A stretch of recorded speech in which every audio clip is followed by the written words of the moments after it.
Howdy, howdy, howdy, howdy. Hello to you all. 2 minutes past 10. Only 2 minutes late. How is everyone this evening? The end of your week, your working week, at least. Hopefully, unless you work weekends, as many do. Who do we have with us tonight?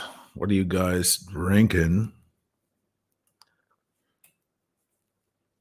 I am going out tonight on the iBashers and on the Timeless Watch. Well, the Ocean O'Malley channel. I keep calling it the Timeless Watch channel. Maybe I'll go back to that name at some point. What do you guys reckon? Probably miss it too, huh? Yeah, so I'm going to do an hour of this with you all. Give you all a few minutes to pile in here. And then in an hour, Dirk is coming on with me, and we're going to do an episode of the iBashers. I don't know why I said that in a German accent. The iBashers, yeah. It's very good, yeah. And as you guys know, the iBashers isn't necessarily watch content. It's not, mind you, Dirk knows his watches, man. We can shoot the shit about watches for hours.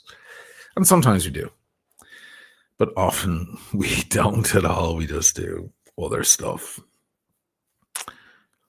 Current affairs, gossip, opinions, music, wine, hotels, languages, movies, movie stars. Whatever's good. And some of you love it, so. But if you're only here to talk about watches, then this first hour is for you. Hello to everyone. Mark Girard is in the room. Hello, Mark. Actually, finally met Mark the other night on the Tim Wright stream. The best stream for watch talk and gossip and stuff nightly. Every single night for hours and hours. You can put it on, leave it running in the background, let them goof off. They have some goofy characters on there sometimes, but the panel is really, really smart. It's a very intelligent panel. And they're always open to new people coming on. So on came Mark, and there he was. And I was like, oh, there's a face behind the name. Super Neutron Star. Good evening to you. Evening all, says Maxi67. Coming up to 200 in the room. What are we going to talk about? Hit me with your questions. And what are you guys drinking? Steve A, good evening. Le Carre is saying, greetings from the Atlantic. Are you on a cruise, Le Carre? You in the middle of the Atlantic Ocean right now? That would be interesting. What's the Wi-Fi like on those cruises? I imagine, let me guess. I imagine on a cruise, there's like basic Wi-Fi, which is pretty awful. And then a series of, premium versions that you have to pay for. They get charged to your cabin, right? Because they gouge every dime they can. I'm not a big cruises guy. It's kind of like, I don't know. It's not my thing, really. Excuse me, guys. Nathaniel already in. Came out of the gate swinging. Hit the ground running. $199. Thank you, Nathaniel. Working 8 days a week. Yeah, that's what Tim does. He's constantly on there. You got to wade your way through a lot of stuff. I don't know. They have lots of chats among themselves about their various little trips and so on. You might click it out. If you've never checked it out, you might go on there and hate it because you land in a particular spot that's odd. There's a few odd characters in there, guys with parrots and stuff making noise. And But then you might get lucky and land on a really interesting conversation. You might land when I'm on. That can't be bad. Last night, I was on with Christian from Theo and Harris. So there's a big name for you. Christian's been a force in the watch world online for quite some time. And he was weighing in on this new Rolex shit. We don't have to talk about that. Maybe we've flogged that horse to death at this point. We can talk about other things. How's about a dram, says Steve Ross. A wee dram.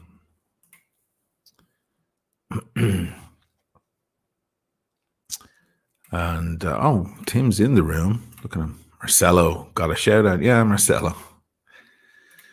Yes. The incomparable Marcelo. Very interesting character. He's in Japan. He's an Israeli guy in Japan with a parrot on his shoulder running a restaurant. Interesting fella. Very, very, very sweet. But half the time people don't even know what he's saying. It's kind of funny.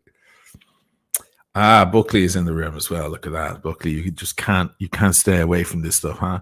Yeah, Tudor is looking nice. That's a good idea. Thank you for reminding me, Buckley. What am I wearing? There is a wrist check.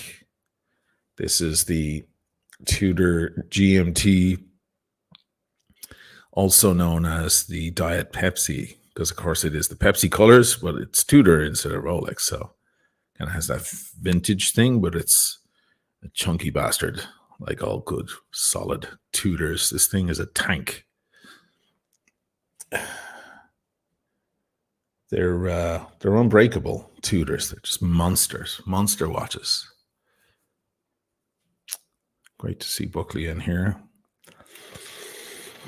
Buckley himself got a nice Pepsi, a vintage one, a 5-digit. When we got into that conversation the other night about 5-digit Rolex maybe being better quality, better build, classier, shinier. I spoke about that before on here. Remember? Discovered that stuff about the steel looking a little different. I felt like I was crazy for a while, but then I got my hands on a new old stock, both the ceramic and pre-ceramic, and it was undeniable. So congrats on that, Buckley. Really nice watch to have. But I love this thing. Yeah, I love a good solid Tudor. It's how I love a shallow dial. Look how shallow that dial is. It's crazy. It's like right up there against the crystal. Love it. Boston Collector's in the room. My God, I feel like it's the Tim Wright pre-party here. All you boys. Hey, Oisin, Watch Charts just put out a video on info on CPO from Rolex. Okay. Well, I'll check that out, but not right now on the show. But thank you for the info. Perhaps I'll be on Tim later on tonight with a few wines in me and a cigar in my hand. And we'll talk about it then. I feel like I'm overstaying my welcome over there. I'm like, I'm not going to call myself a celeb in the watch world at all. That's a ridiculous thing to say. But obviously, I have a fairly established channel, blah, blah, blah. So it's kind of cool to go over and kind of be, like Christian was last night. It's like a welcome. Holy shit. Like there's a big voice, much bigger than mine, obviously, in the watch world. But it's like, it's cool as long as you don't go on too much. Christian shows up once every few months, and therefore it's a more special occasion. I think at this point, the lads, they're like, oh, here's Oisin again. Jesus Christ. Will someone bring him home? It's getting a little sad now. It's like, welcome a special guest, Oisin, who you just saw last night and the night before. I'm going to smoke a quorum. I was over at Smoking Moses today, guys, over in the Jewish ghetto, to pick up a couple. I ran out of cigars and it was getting sad. So I was like, let me pop over there. It's all rainy here in Venice. So I was rainy experience on the boats. I think the driver of the boat was looking at his phone or fell asleep or something because he all of a sudden banked to the left really hard and everyone went flying. And when I looked out the window, we were going under a bridge. I think he wasn't watching. I think we were seconds away from everybody being on the Italian news this evening. But I went over to Smoking Moses to pick up a couple, and he's representing this brand right now. He wasn't there, actually, the man himself. His wife was there. And she's like, "Oh, you're the watch guy." I'm like, "Yeah." And she said, "Oh yeah, he's representing some new brands now and so on." This guy is a force in the cigar world. He knows all the bigwigs, flies around the world and stuff. I'm going to do an episode with him. If you're not familiar, guys, his name is Smoking Moses. His name is actually Aldo, but there he is there, and he has his own channel, YouTube channel. It's not great, I have to say. It needs improving, but he's an expert. That's what his channel logo is there. Look at him, his big beard. And of course, he's there in the original Jewish ghetto Hebraico in Venice. So he's Smoking Moses. So he's represented these. They were super cheap. They were $2.70 each, €2.70 quorum. So I said, well, look, I've got to try his cigars. And for $2.70, how can you go wrong? Times are a little tough these days as we enter the holiday season. A little tough. So if I can save a few bucks here and there, I will. So I'm going to light this one up. Who's coming in here? I missed a few super chats. I'm rambling as always, guys. Oh my God, I missed a few. Sorry. So sorry, guys. Stephen Sill, super sticker. Thank you so much, Stephen. $4.99. This stuff makes a difference, guys, because I don't earn much from the channel. For my regular episodes, I keep fucking them up using music. I just barely got away with using heat there yesterday on that new video with Pacino. I had to dice up the segment which killed the pauses, those dramatic pauses from Pacino, in order for the algorithm not to pick up on it. That's how you get around that stuff. And he's like, I think I got an idea what they're looking at. You want to know what they're looking at? I mean, is this guy something or is he something? This crew is good. So, yeah, just barely got away with it. So luckily that one worked. But, a lot of my videos don't work in that way. So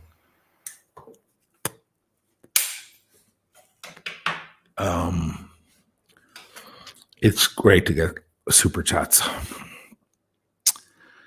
Tim, Lonnie Quebec.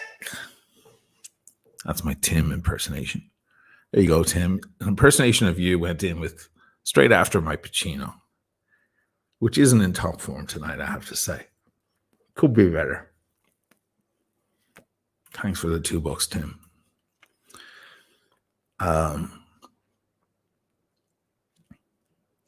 Super sticker from Steve Sill. Grubby 72, €10. Thanks so much, man. Love the content. It's uplifting and brings real joy. Wow, really? I'm such a curmudgeon. How could I possibly lift anyone up? If anything, I bring people down sometimes, including myself, The integrity shines through. Thanks, man. This is very syrupy, reading my own compliment here online. Keep on supporting the good guys. I will. I'll certainly do it. It's not easy. It's not easy sometimes. Super Neutron star, $2. I always welcome you on the Tim Wright Show. You do, man. You've got to have thick skin going on that show because there's a lot of trolls, They don't mean anything seriously. There's a couple of guys in there with a real hard on for you, and they just throwing out the insults and all that. But for the most part, it's all in jest. But you gotta, you can't be too permalosa, as they would say here in Italy. Permalosa is easy to penetrate, easy to get, thin walls, thin skin. There it is. That I finally found. This is a problem speaking two languages all the time, guys. You begin to lose all your idioms and stuff. You have to be thick-skinned. Can't have thin skin. Rob Morrison, $4.99. Thanks so much, man. Love my Diet Pepsi. Well, he's got the same one. But you guys are really making me want a 16750. Well, man, it's a classic. And Buckley's got a big wrist like myself. But it still looks good on him. I have the gold sub, the pre-ceramic. That should be too small for me too, but gold wears big. And, it's a lot. It's not just the gold. It's the way the watches are formed. It's the way they're cut. They're just classy. I've already got some critiques of this cigar. It's falling apart in my mouth. I mean, maybe my blade didn't do a good job cutting it, but fuck. That's my first critique, Aldo. Smoking Moses. Oof. It's creaky. It needs some WD-40 on that door. Mark Shaw, $2. Finally caught a live stream live. I know. I don't give people a whole lot of warning, do I? And, I do them at weird hours. My cohort coming on here in 45 minutes or less, Dirk, he's in New York and he's working. The weekends is when we like to normally do this stuff, and he's working till 3 or 4 or 5 in the late afternoon.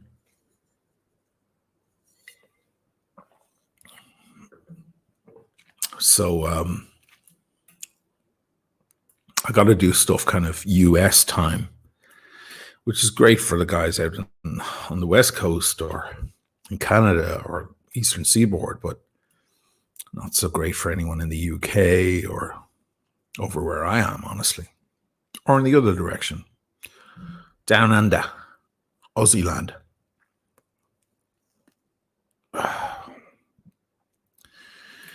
Boston Collector, upvote the stream. Oshin will never say it, but it helps. Thank you, man. Isn't it horrible?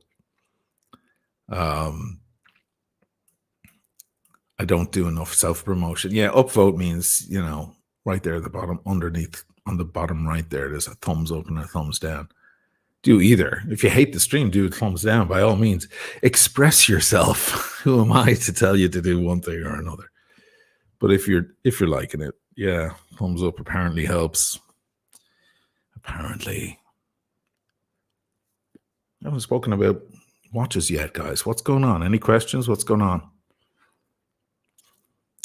John Kerr, here's a watch question. I liked your Nomadic review. Yeah, I was mentioning the Nomadic Mirai 401. Nice little watch. If you're on a budget and you want a solid little diver, there are many like it out there. So I hear from a lot of people comparing them to St. Martin or some other brand. There's a lot of brands down in the sub 1,000 level that I'm not familiar with. If you're into those, you know, if that's your thing more than anything else, you got to go watch Just One More Watch. Jody, legend. That guy's a legend. He precedes most of us. And then there's I Like Watches. Lovely fella. And there's a few other ones. They review watches down at that level, is what I'm saying. I don't really do a whole lot of that. I do Seiko. They're the only ones that really review down at that level. But every now and then, you know, I like to give a little brand a push if I can help in any way, you know. And Nomadic is one of those out of Northern Ireland. Solid little brand, you know, and Irish. So that's not the reason, but it's just the cherry on the cake that helps it along. One of those or a Baltic. I think, John, that Baltic is making a lot of news. Now, if I were disingenuous and all about the money and all about the promotion, I would say the Nomadic, wouldn't I? Because, I've done a few reviews for them. And while it is a beautiful watch and very solid, the Baltic, if you're between the two, maybe go with the Baltic. It's just, they are excellent also, and they're making a lot of noise right now. There's a lot of reviews going around about the Baltic. So, of course, it comes down to what style. I think those new Baltics are chronos, right? Whereas Nomadic don't have a chrono yet. I've actually seen some drawings, some ideas they have. And again, it's not like this is my favorite brand on earth. It's just, if you're down there, if that's your price range, I think it's all right. It's all right stuff. It's good stuff. Man, the lume in those things. Oof. How do they figure out the lume? Who's talking about scent of a woman? You guys going on about? Is that your favorite Pacino? As I came in here, I saw those words. What does he say? Cradle of leadership. Well, when the bow breaks, the cradle will fall, and it has fallen here. I love that. What an amazing speech. Sit down, Mr. Slade. What does he say? Are you finished, Mr. Slade? No, I'm just getting warmed up. It's such a great speech. He won't rat someone else out to buy his future. And that, my friends, is called integrity. It's called courage. Don't destroy it. Embrace it. Protect it. It's going to make you proud someday, committee. I promise. Such a great actor. I remember seeing that in Italian, because the Italians, they dubbed their films here, It's really bad. It's less and less, though, as the generations move in. The newer generation don't do it as much, but still a lot of dubbing that goes on. And it's one thing I love, I'm at dinner or drinks with friends, and I love to quote movies, and we all like to quote movies, and all my friends are into movies. And it's frustrating here not being able to do that. Because no one gets it, because they all know the Italian dubbed version, which they all adore. Here's the funny thing. The same actor in Italy dubs Pacino as does, he also dubs De Niro. So how did they do that scene in Heat with the two of them, same fucking voice?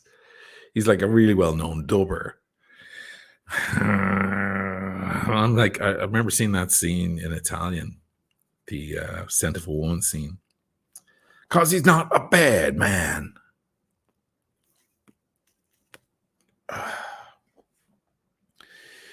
And it was really bad. Fuck me. It was bad. And I showed some friends like that. I'm like, you do realize half an actor is his voice. You do realize that, guys. You've removed half the actor. You may as well slice the guy in half. Because an actor is his face and his voice, God damn it. Prove me wrong.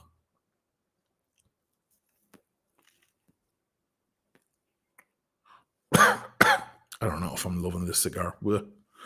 Serves me right for smoking a $2 cigar, huh? Tim Wright. Thank you for the shout out of my channel. With your help, my channel hit 8K subs today. Oh, I'm delighted for you, man. I'm delighted. Yeah, I mentioned Tim on the Rolex thing I was talking about yesterday, because it's true.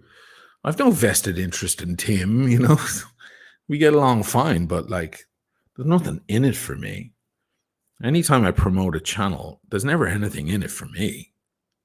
If anything, it drags me down. I usually promote much smaller channels. If you'll notice on across YouTube, not just in watches, but certainly in watches also, channels tend to want to, rub shoulders with other channels that are just as big or bigger, so that they steal some of the crowd from over that side. That's the whole point. There's very few truly altruistic moves in this business. They're quite cutthroat and mercenary characters, unfortunately. This is something I've come to learn, particularly in the past year. And despite their appearances on screen, take it from me, believe me, they're not in it to help other people.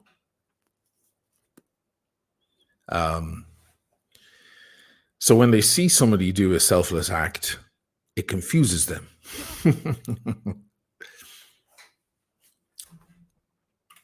But I'm glad, Tim. Let's get you up to 10,000 subs. Come on, let's do that. Like, let's make it our goal in the next week, because the chats are great over there, man. I really enjoy them. Everyone's so smart. Diego, OC, Buckley, he's a new addition. Pretty smart guy. And many others. And then there's entertainment like Marcelo. Mind you, Marcelo does come out with some amazing nuggets sometimes. You're like, oh my God, this guy he's just got a strange disposition. Other than that, he's a very, very sharp fellow. Ian Sterling, $5. I'm about to get my first Rolex. Oh my God. Yes. Black sub date. Well, if you're going to get cake for the party, get chocolate cake. You can't lose. Everyone likes a slice of chocolate cake. Coconut cake, it's divisive. Marmite, as the Brits say. The Brits always expect other people to understand that, which I find incredibly funny. Insular, beyond belief, Marmite, because certain people love it and certain people hate it. What it means is it's divisive. Coconut cake, some will die for it, some just won't touch it. Lemon cake, the same. Vanilla is always a safe option, right? But chocolate cake, if someone doesn't want a slice of that, they can go home. Rolex Black Sub Date, just a winner every time. From the AD, and thanks for your videos. They helped me make the big decision. Okay, cool. Great. I'm delighted, man. I'm delighted for you. So they're giving it to you, huh? How long did you wait? I'm curious. It's your first one. You're getting a kind of a very weightless piece right there. Wondering what your situation is there.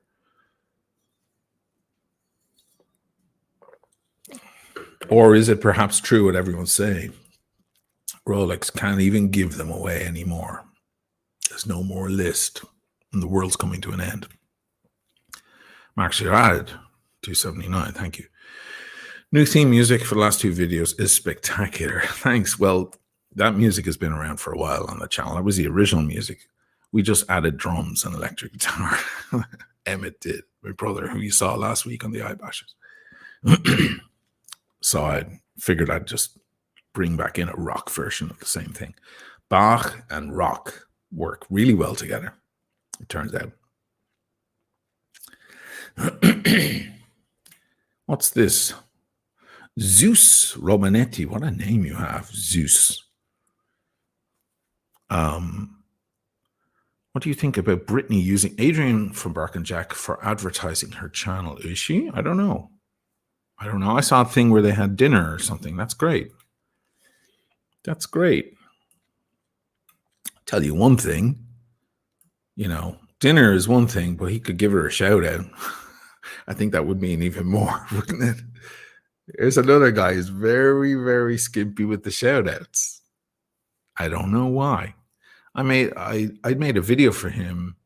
I'm not bad mouthing him. I get on great with him, but let me tell you what I did for him without him asking me it and with absolutely nothing in it for me, other than the possibility that he might go, okay, I'm going to return the favor and tell everybody Oisin's Interstellar video is a must see or whatever,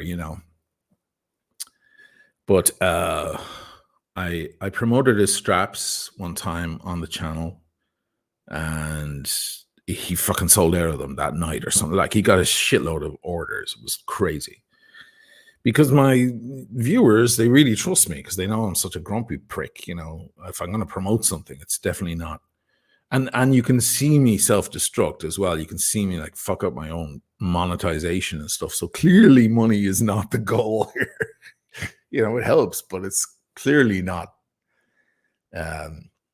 It's not my first priority, as you can tell.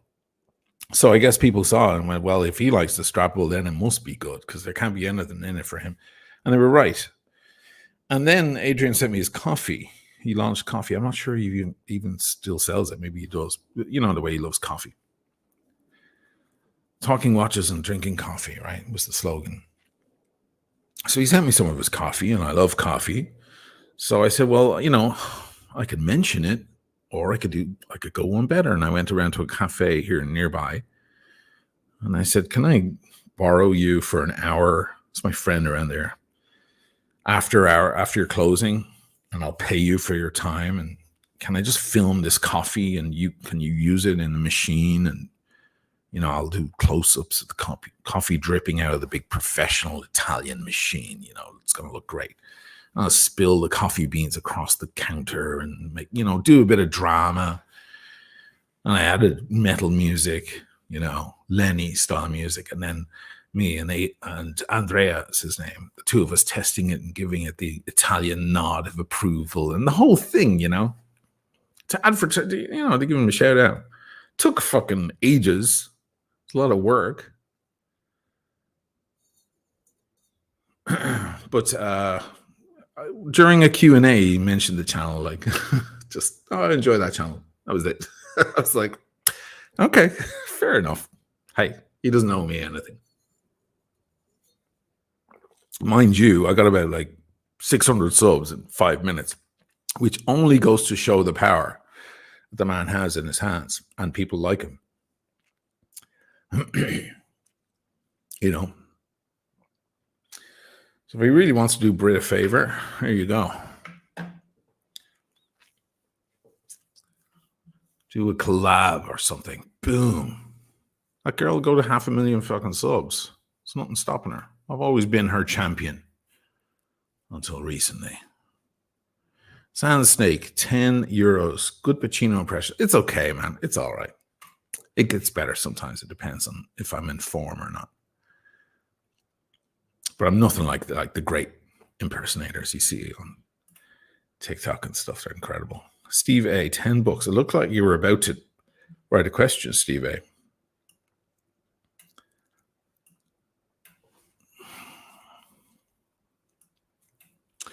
I'm learning to enjoy my pauses and not fill them with that kind of thing. Just let the air sit.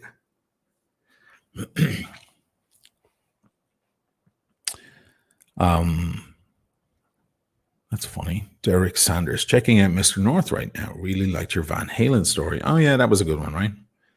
Yeah, we did 4 or 5 gigs with them. Back in 2004, 2005. That was an interesting moment, yeah. And they were great. They were really nice guys. Including Eddie himself. Rest in peace.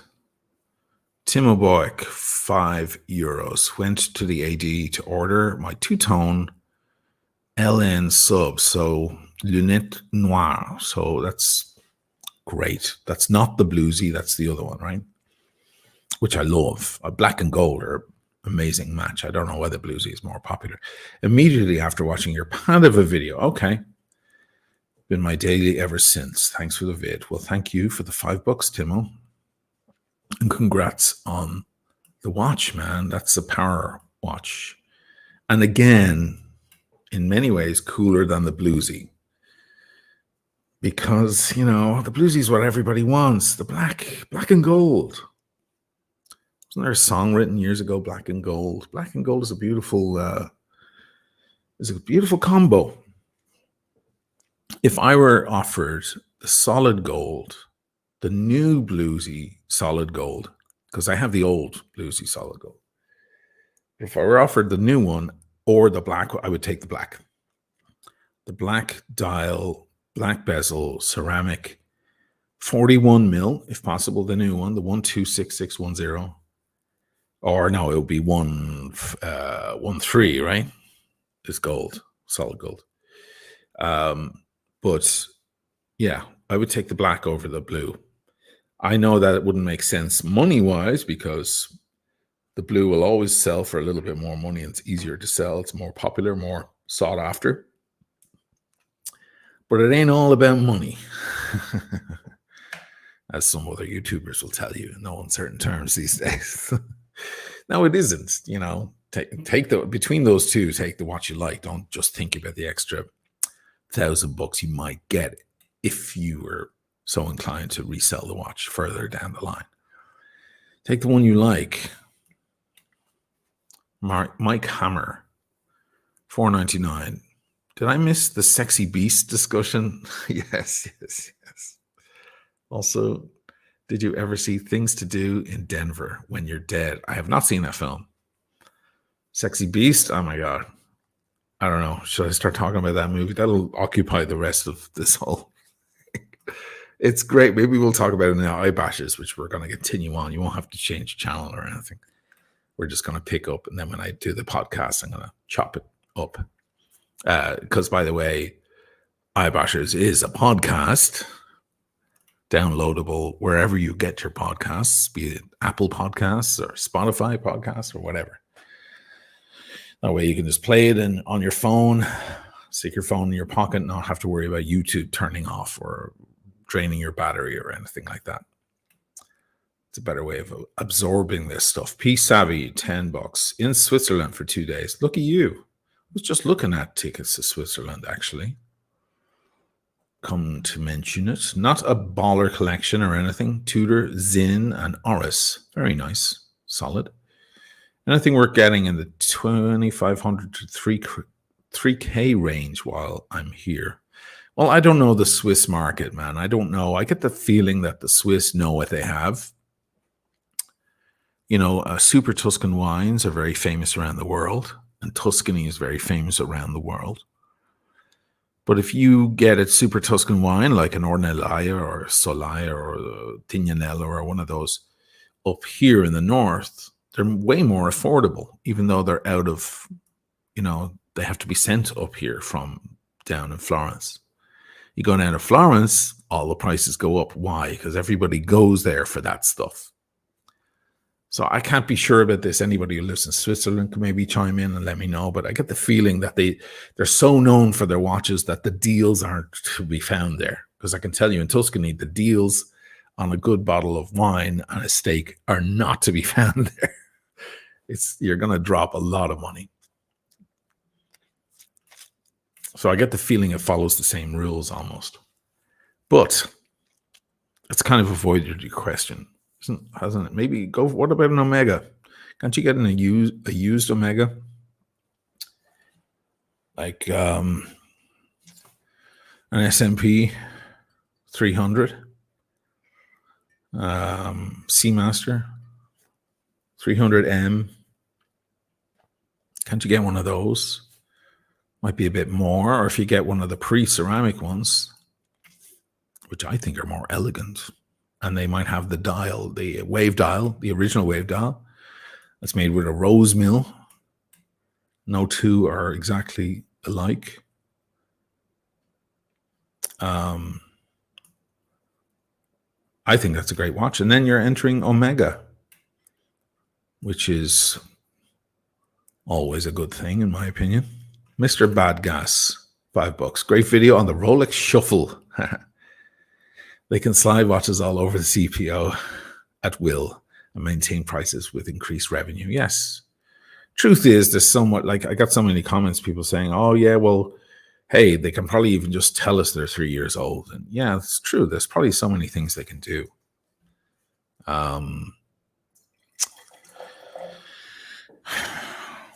So many corners they can cut. A lot of people didn't fully understand what I was saying. Once it goes into motion, they were like, oh, well, then they'll sell out, and then what? I'm like, well, then the next one's in line. The ones that were in the window 2 or 3 months after the first ones are now going to be up for grabs. By no means would they intend this to make the watches extremely available. Doesn't mean all of a sudden there'll be tons of watches available to buy. They're still going to be hard to get. But those 1 or 2 used, pre-owned ones are going to pop up at a crazy price, by the way. The prices are going to be way high. We've seen that already. Nathaniel, once again, why do the Germans ruin chocolate cake with coconut? Do they add coconut all the time? You know what the Italians do? Chocolate in Italy is most often, nut infused chocolate, like Nutella. Do you ever have that spread on your bread? Nutella. Hazelnut with chocolate is chocolate for them. You bring chocolates or you bring chocolate flavored anything and you go, hold on, yes, this is chocolate but with hazelnuts. It's almost always hazelnut chocolate flavor. It's rare that you remove the I think in most cases they call what I'm describing as just pure chocolate flavor as fondant chocolate, which actually is really dark chocolate, right? So I didn't know that the Germans tend to add coconut to their chocolate cake. What a shame. The Germans. They're funny, man. Actually, that's kind of the thing they aren't, right? It's like, I saw that Jenny L video. Did anybody see it? The new CPO. She's really cute. I mean, she's a darling, but man, everybody's got their forte, right? Everybody's got their thing that they're good at. The Germans are very precise and accurate people and measured, and, they make great cars. They're very good at lots of stuff. They're great soccer players. But comedy isn't exactly their strong suit now, is it? They're not famous for their comedians. And she was trying to be, I don't know, trying to hand that humor. It was tough to get through. It was. The Swedes, the Danes, the Germans, they don't have comedy. I was at a 50th birthday party years back in New York. A Danish guy turning 50, and the room was just full of Danes. And I was there. I know him because of my friend Ian O'Malley, who's a famous FM rock radio DJ in New York. No relation, although we think there probably is a relation somewhere there. But anyway, and of course, Ian O'Malley, as you can tell by the name, he's Irish, but Irish American. Big radio voice, rock 104.3, that kind of voice.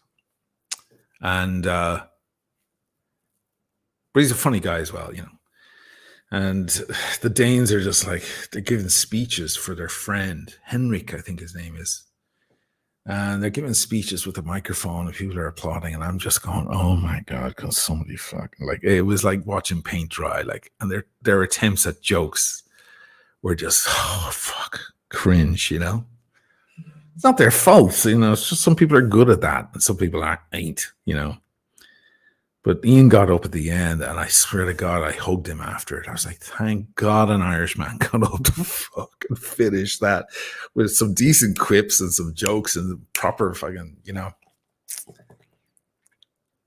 The Danes are very happy people, wonderful people, good-looking people too, gotta say. But leave the comedy to the Irish and the Jews, please. We've kind of got that all covered, okay? I don't know. It's a funny thing.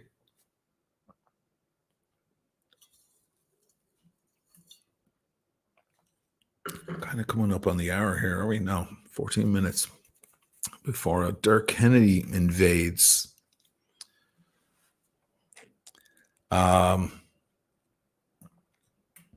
Steve Still, is the 42 millimeter Polar Explorer 2 a forever watch? Yes, it is. I think it is. I have one.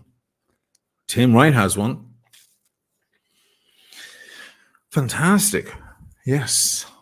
It's the perfect, like, it's as perfect as it gets in the tool watch area on the Rolex side, because you have to remember, even the sub, which is an icon, it's no doubt, that has a turning bezel, a place where sand can find itself, you know, and water and grime. Excuse me. So it has a certain just, you know, inherent flaw there, even though, you know, it's extremely well made, and, you know, one twist of the bezel and the sand will pop out or whatever if you're diving with it or out active with it. Whereas the Explorer 2 just feels impervious because of that rock solid, you know, fixed bezel. And you have an extra time zone. So it's a GMT watch, essentially. You don't have that third time zone because the bezel won't turn like on a regular GMT. But you've got a second time zone. No argument with that. Big orange one if you get the new one.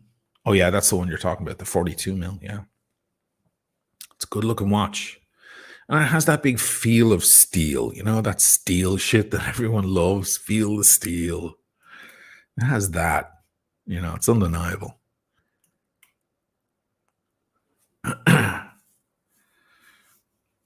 Elizabeth Grant is in the room. How's it going, Elizabeth? Since you got a shout out by other channels, I hope it's going well. Your channel's really good. What are you saying, though? Are you talking among yourselves there in the chat? You probably are. Dirk Diggler. O'Sheen buys his wine in the box. Yes, I buy 12 bottles and they come in a wooden box. Yes, they do come in. It comes in boxes. Yes. I missed the Adrian talk. No, it's just a, you know, passing observation. I get along well with Adrian. He's great. I think he's probably the best channel. You know, I mean, apart from mine, of course. Of course, I think my channel, well, everyone thinks their own channel is the best, right? Or one of the best. No, I mean, obviously my channel is on a different scale to most channels. I mean, for crying out loud, like, I go out in the field, guys. I bring the alpinist into the Alps. Do you know what I'm talking about? Like, I do 2-hour documentaries on astrophysics and the interaction of time and gravity, for crying out loud. It's not exactly fair to a lot of channels either, you know, without sounding like an arrogant prick. But I am one, so it does tend to come through every time. I'm just kidding. No, I think Adrian it's a much more whole channel. You know, he goes out and he does the stuff. He went to the Matterhorn and into a cave with his Explorer 2. You know, that's much harder than just sitting on a desk with an Explorer 2 in your hand and writing quips and taking nice macros. It's harder to get. You saw the guy, he was freezing to death in the snow. That's called dedication, my friend. And then he gets these amazing drone shots. Come on. What else do you want? But Nico apparently is #1 recommended channel, right? Ma fammi un piacere di occare. Andate cagare, va là. Anybody who's Italian just understood what I said. I'll go into Veneziano. How about that? Ma che sborami? Ma cosa ho avuto? Che sboro? There you go. I do have an opinion about these things, which I don't hide, I suppose. Cat Zinna Jet Set. Did I say that right? You don't make it easy on us, do you, Cat Zinna? €5. Thank you so much. Love your channel. Thank you. Love your work. Thank you. Have you ever been to Salzburg, Austria? I have not. I still have to get back to Vienna and finish that damn documentary there. My God. That one's dragging out way too long. Mark Shaw, $2. The S&P 300 41 I picked up last week was 24.50. There you go. Who was the chap earlier who wanted a good recommendation? That is a solid watch. That's my first luxury watch. I did the big 40-minute thing in Trieste with that watch. Do you remember? I'm never getting rid, even if everything goes to shit for me and I have to get rid of every watch I have and sell every piece of clothing I have, get rid of everything. I'm keeping that watch, man. It'll be me naked under a bridge with my old Rickenbacker 4001 1973 base, which I refuse to sell, and my S&P 300 on. I won't even have a shirt on my back. No, that watch is everything. I mean, it's just everything you need. It's a luxury watch. It's not a compromise. It's more watch than most people have ever in their lives. It's easy to forget that, guys. I was walking around with APs and Rolexes on and so on. It's a hell of a lot even to have a $3,000 Omega on your wrist, or a Zenith, or a Zen, or, you know. It's a hell of a lot. It's more than most ever see. Nathaniel, you just keep dripping it in with your $2, man. I see your tactics, man. I see your skills here. Well, you know, I think you set off going, okay, I'm going to spend maybe $20 talking to Ush tonight. So that's 10 questions rather than just give me one question with $20. You may as well be here in the studio, man. Why don't you just come over? Just sit here next to me and interject. I'm just giving you a hard time, man. Ferrero consumes 25% of global hazelnut supply. I have no doubt. Isn't that guy one of the richest men in the world because of his hazelnut chocolate spreads and stuff?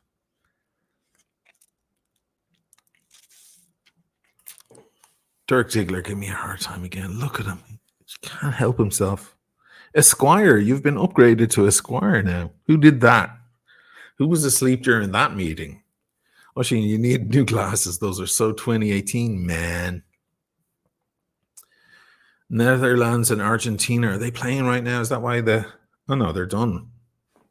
Yeah. What was the score?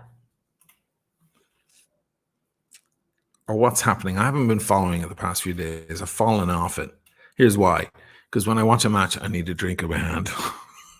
So it made me increase my, I don't know if you noticed in recent videos, I'm looking a little puffy and worn out because it's just the drinking is starting earlier. You know, it's gotten worse now because I need a pint of Guinness and a whiskey next to me in an Irish pub here while I'm watching the match. So it's just adding to the amount I'm consuming, you know. Darren Roberts, $8.99 in British pounds. Thank you so much, man. Been trying to schmooze an Explorer 2 Polar out of my local AD for 18 months. Think I'd have more luck with a Yachtmaster 40 126622. That's a great watch, man. I've got a video on that, as everybody knows. Well, it's the 116622. Mine is just previous. Looks the same, feels the same, but the previous movement. I think if I was handed one or the other, I would take the Yachtmaster. It's a much more elegant piece. Explorer 2 is not necessarily an elegant piece. It's a Rolex, so it's elegant just right out of the gate. Of course it is, but it's not it has a tool utility aesthetic. The Yachtmaster, on the other hand, is a head turner. It's a shiny watch. It has sexier curves. From the side, apart from the bezel, of course, but from the side, the head shape is the same as the Daytona. It's almost exactly the same form as the Daytona. It is an elegant, gentlemanly looking watch while also being powerful, and it has that slight Rolex aggression. Rolex has a certain aggression in its designs, especially in the sports side of things. It lands perfectly between the dressy side, the classy, high society side of Rolex, and the tool Rolex, because it is a tool watch, essentially. It's a sports watch. It's for going out on your yacht and taking a dip every now and then in the water. Stephanos Roberts Triantafiliou. You see, you're not making things easy on me either. Is that like, do you do that deliberately just to see people just stumble over? What are your thoughts on the Tudor McQueen Black Bay? You mean the Steve McQueen? You mean are you talking about the new GMT one that I did a whole massive video on with Tool's music? If that's the one, it looks like the Steve McQueen Explorer 2. Is that the one you're referring to? It's called the Black Bay Pro, my friend, if that's the one. And I did a whole video on it. And it has some rockin' music and slow-mos and focus pulls and all sorts of stuff for you to get very excited about with that watch. Go check it out, man. Just go back through my vids. You'll see it. I think it's called Tudor Goes Pro or something, or Black Bay Goes Pro or something. I entitled it. I can't remember what the title was. Jonathan Ewan is asking about the prices of 1861 Speedies. They went up for a bit because the new ones were on the market. It was hard to get the old one, And then, of course, there was the whole problem with the new ones being sharp edges. Which, by the way, a lot of people are feeling them now and I think they've addressed the issue finally. So a lot of people, I had one actually a couple of months ago, and it wasn't, they were new edges. New sharp is not the same as sharp. So a lot of people are like thumbing their Speedies going, oh, it is sharp, but I'm not going to cut myself. If that's what you're getting, then you're not seeing the same issues. I'm talking about feeling it going, oh, damn. Like I nearly could have cut myself. Different thing. A lot of new watches will have a almost sharp feel off the edges because they're so brand new.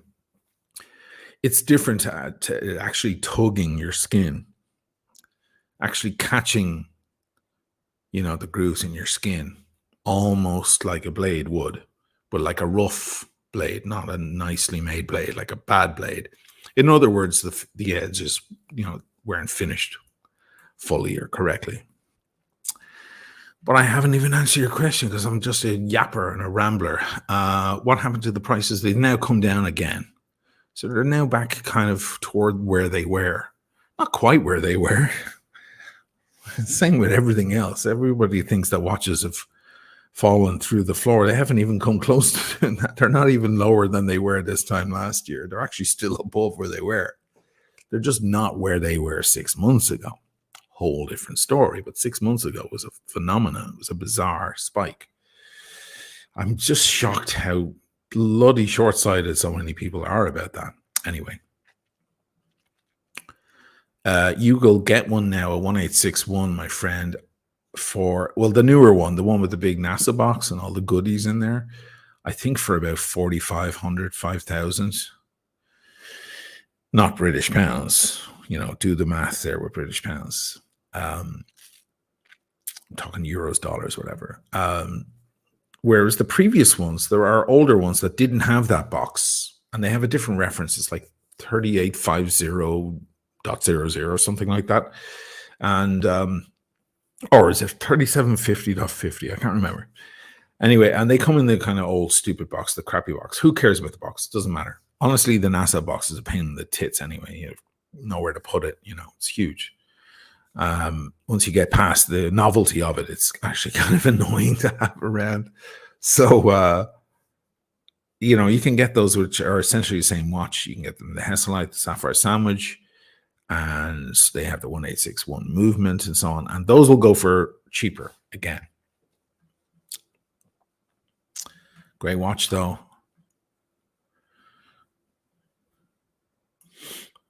So, Design Atelier is in the house. How are you, man? Bondi. I have Oisin, Beth, and Brit in my next show. Cool. Look forward to that, man. You are the man. Anybody not subscribed to Design Atelier or Atelier or whichever way you want to pronounce it? go and get on it. It's a great channel. Brilliant illustrations. I don't know how the fuck he does it. It's unbelievable. Okay, I'm going to finish up with a couple more watch things real quick, and then we are starting the iBashers with the incomparable Dirk Kennedy. Mark B, $5, a bit on the Omega 235450. Thanks for introducing me to it in your first State of the Collection video. Oh, cool. Is that the GMT? I can't remember the reference on that. All the references are getting blurred now, guys. I'll ask Dirk when he's in the show. He'll know. Anything else here? I've ran over time here. Habeas Grabus, $5. Thanks so much. Love the channel. I finally took your advice and gave up on the AD. I picked up a Z Blue on the gray market. Good boy. Did you get a good deal? Because it's been a good time to get a good deal for a while. Mind you, I will say, I'll leave you guys with this thought. I took a lot of shit for telling people to buy Rolex now. Do you remember my video, Buy Rolex Now, with the sinister look and the finger pointing down? Truth is, the market hasn't really much since then. It hasn't really moved much since then. It has with AP. AP has dropped again, for sure. But with Rolex, only the high pieces have dropped another little bit, not even that much. Things are pretty much where they were. But your arbitrage is gone. Your angle is gone. Because you had the angle. That's what I was trying to tell all of you. Use this now. Use this moment. Because now you have leverage when you walk into a gray market dealer. And you can say, hey, haven't you heard the market's going to shit? Haven't you heard what Brittany Pierce said? The world's going on fire. The wrath. And he will come with wound as red to damn the quick and the dead. And you can use that as your leverage, whether it be true or not. It doesn't matter. They won't have an answer for you. Now they do, because of this thing that was just announced, this CPO. Now they can say, hold on, Bucherer wants 60 grand for that thing. I'm only asking 30. Give me my 30. You shit. So you might be, the window may be closing, guys. Hate to say it.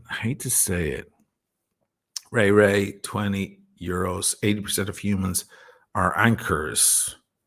Okay, I see what you're saying. That's why I work with what is that word? Cetaceans?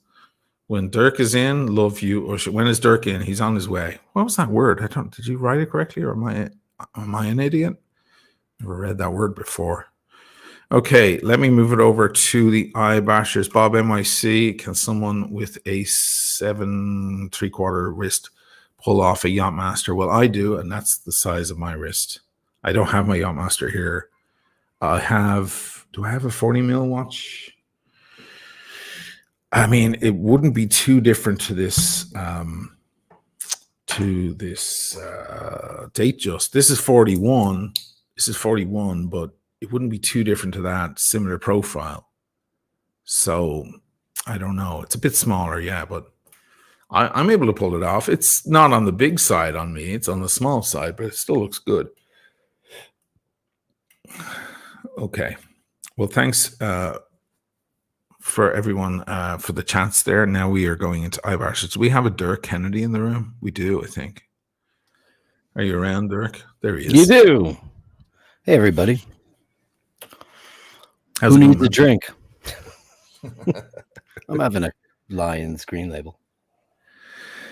Green label, is that the strongest one? No, black is. Gold is. Gold is. Yeah. I don't drink black tea. You don't? I mean, I drink Earl Grey. Is that black tea? Well, it's a flowery, and you put milk in it too, right? Every now and then. You hate me? No, I mean, Earl Grey for me has got to be straight. I put milk in the black tea, and that's it. No sugar. No. I don't know. I don't drink that much tea anymore anyway. I used to drink tons of it. Now I don't drink it at all. Hardly. I haven't put sugar in anything for ages. Like, no, me neither. Coffee, never. Ooh, ever. That's dessert. Right. People who put all that frothy shite in their Can I have my big qualm is in America, a macchiato. I was watching the girl make a macchiato at Starbucks. I said that is not a macchiato. And she goes, "It's macchiato." And I went, "No, it's macchiato." She corrected you. She That's corrected funny. me. I went, "No, it's a macchiato." And she goes, "No, it's a macchiato. It's like To you it is, darling. it's a To you it is. spagliato with prosecco." Spagliato with prosecco. Now, I was thinking about this because it's just been under my crawl for so long. When she was in Italy and the waiter or barman turned her onto it, he didn't say, "Would you like to try a spagliato?" He He probably didn't. went. He probably went. Oh, Signora, maybe try the spagliato, and he pointed at it on a menu, and she went, "Oh, maybe I'll try that then." It's spagliato. Right, with prosecco. There's no way the Italian would say spagliato. That's like scraping nails on a chalkboard. My Sure. God. Yeah, that's highly unlikely. But Yeah. what can you do? So, but the macchiato in America seems to be a milk drink, like all milk with a double shot of. I said that's a latte. That's a latte. Yeah, it's a latte. Yeah. So, yeah, listen, a latte is short. People say latte because what it is latte macchiato. Right. Okay. Okay. Latte macchiato. People Yeah. say latte for short, but the Italians don't say latte for short. If you say latte to an Italian, they'll go, "You want milk?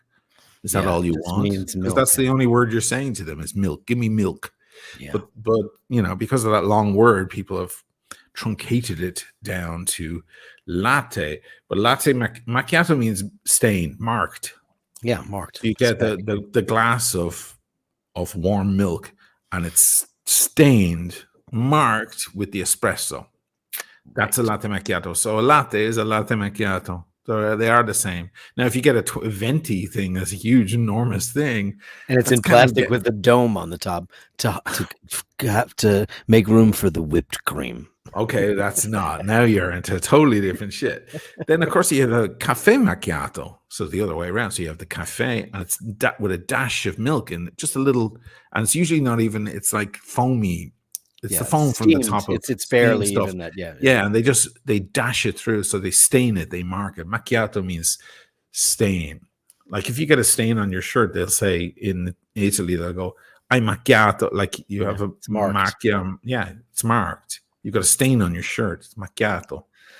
Yeah. Gisborne. Gisborne. Gisborne. Gisborne. Gisborne.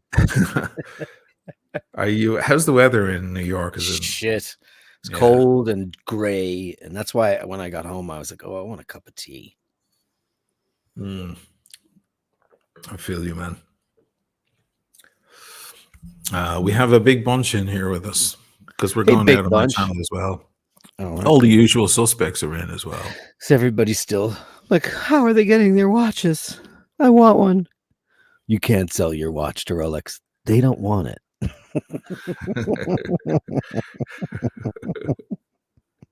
Did you watch that video yesterday? Sure, I did. And I totally concur that that's obviously what they're doing. Yeah. It's crazy.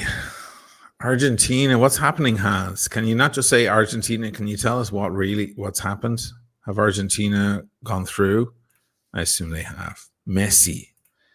You all want to see Messi. See, I discovered a thing tonight that I never thought of, and it's perfectly obvious. So people have been asking, I think it came up with Joe Rogan as well. Soccer, where'd the word come from? Soccer, right? It's a good question. Soccer. And why did, like everyone over here, we call it football.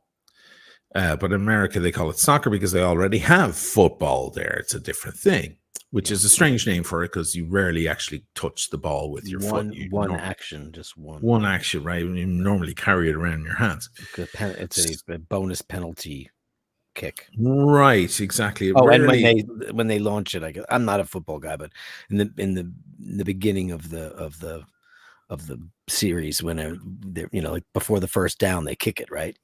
Right. So I'm a baseball guy. Soccer, where did the word come from? Actually, soccer comes from England. And it goes back to, it was, oh my God, what was Associated Soccer, Associated Football Association and they turned associate into as sock. They used the word associate. It turned into sock. This is what it is. Quite often, people go like when people say, "Oh, that one's a belter," or "You're a real feeler," or so, like adding the er can happen a lot in England. Like a lot of us call rugby rugger. Let's go and play a little rugger. Right. Rugby is rugger, right? I always thought a rugger was when you were talking about a rugby fella. He's a rugger. No. Rugger is the game. It's just in porn. Oh, we're just off playing a little rugger, right? Right. And he's a shyster. He's a real. He's full of shit. He's a shyster. Right? Well, it came soccer. We're doing a bit of sock associated football. It came from that. It's an amalgamation of those words, a portmanteau of those words, and that's where soccer comes from. It's like, let's play a bit of sock. It's like, we'll do a bit of soccer, right? Yeah. So it's actually a totally made up word. It has no real merit behind it at all in the end. And it was the Brits who came up with it. And figures. And the Americans went, okay, soccer, that's what they're calling it. So we'll call it that. Slang. Oh. How funny. Yes. Wow. So what's going on in the chats, guys? What are we talking about tonight? Do we have things to talk about? Well, we've got Brittany Griner gets out before the decorated American hero. The pothead lesbian gets out of Russian prison before a guy who's working for the U.S. government and is a decorated military guy. That's fascinating to me. I saw that because I have one guy I know well is from the Black Scout survival group guy. Wow. He's very right wing, but it's all guns and survival and right wing shit and First Amendment shit, Second Amendment, I should say. And so we kind of butt heads sometimes, but he's a really cool guy. He's a watch guy, and we get along. We have a lot of mutual respect. But I notice he does all those postings whenever there's a situation where like a veteran, was turned down when some other person wasn't. You know what I mean? It always, it grinds on him, and he'll post something about it. So that's all I know about it. Go ahead. What's her name? Brittany Griner. I mean, there's been so much hubbub about this, because listen, we live in such a woke ass society. That girl went to Russia with vape pens that was filled with tetrahydrocannabinol or whatever the substance is that gets you high. Right. She went there, she got busted for that. It's illegal there. And she's like, I didn't know. They put her in jail. And they also, Paul Whelan is in there, and he was indicted on espionage. And I don't know if he was performing that particular type of spydom for us or on his own, but he's still there. Okay. And Putin wouldn't budge. So the Biden administration went for the popular choice. And the popular choice is let the woman of color, lesbian, pothead get out. And she came home on a private jet. I love that. But isn't her, yeah, there she is getting off the jet right there. Isn't her crime a little less serious than espionage? I mean, sure. She had a little bit of weed for crying Sure out it is, loud. but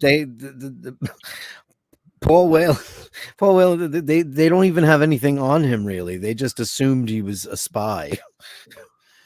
I mean, I said you can't even use the word trumped up anymore without it. Brittany Griner, newly freed from a Russian prison. There she is, back on U.S. soil. She just touched down moments ago in her home state of Texas. CNN's Rosa Flores is there. Good morning, Rosa. Good morning, Christine. We just witnessed this moments ago. As you mentioned, Brittany Griner back on U.S. soil. She is a Texas native. She is from Houston, and she landed here in the Lone Star State. Now, we were able to see they brought her home of this arrival. We only saw her walk off the plane and walk into a hangar. Okay, fine. We got it. So she's home. I'll just leave that running in the background. But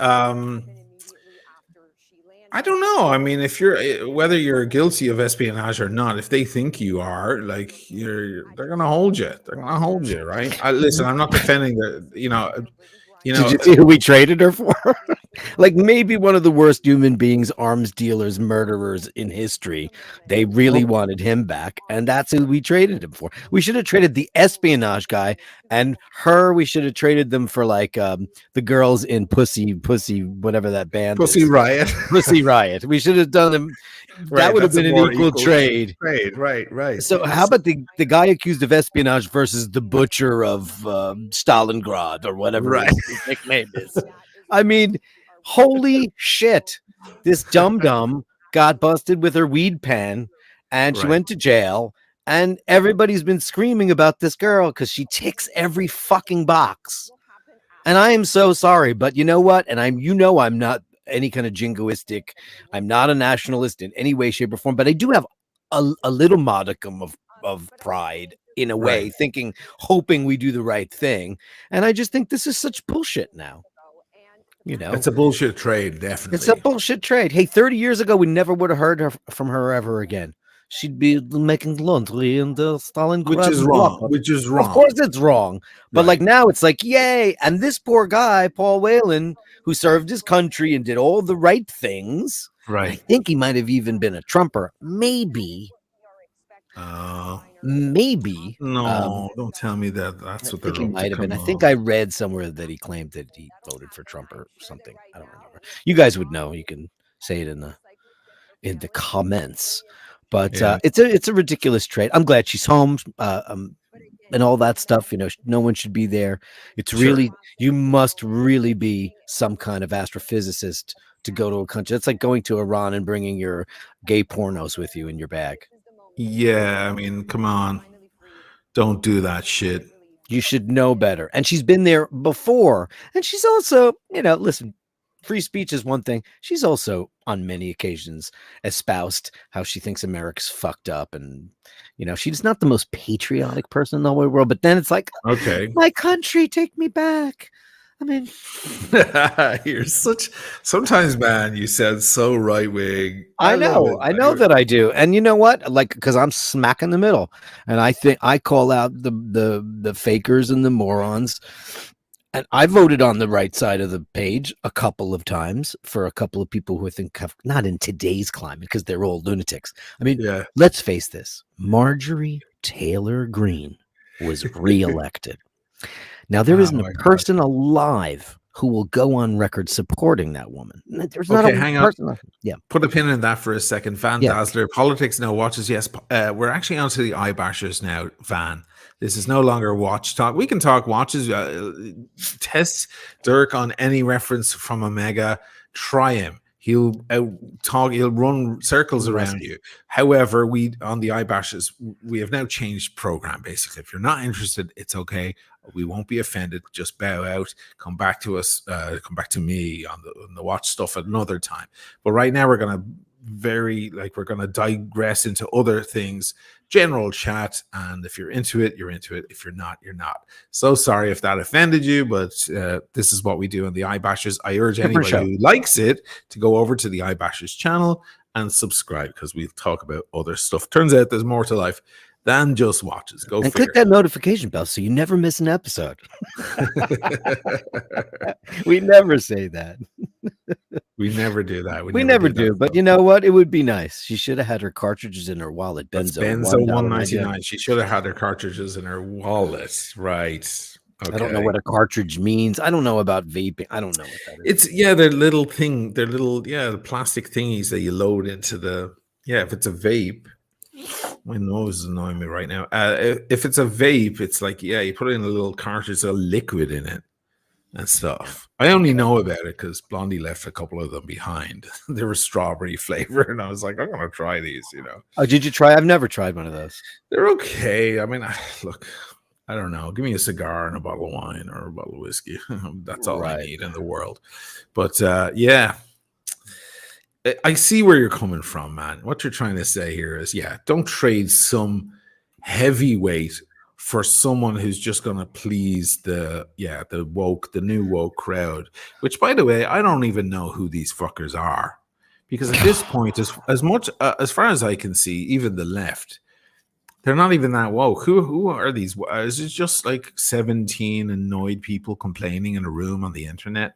I don't know how many people out there. It's a ton of coalitions. It's a ton of LGBTQIA, XYZ, and BBXYZ, and there's so many little squeaky wheels Right. lobbying to have a vagina in the men's room and a penis in the ladies' room, and there's so God. many different ridiculous. A penis in the ladies' room.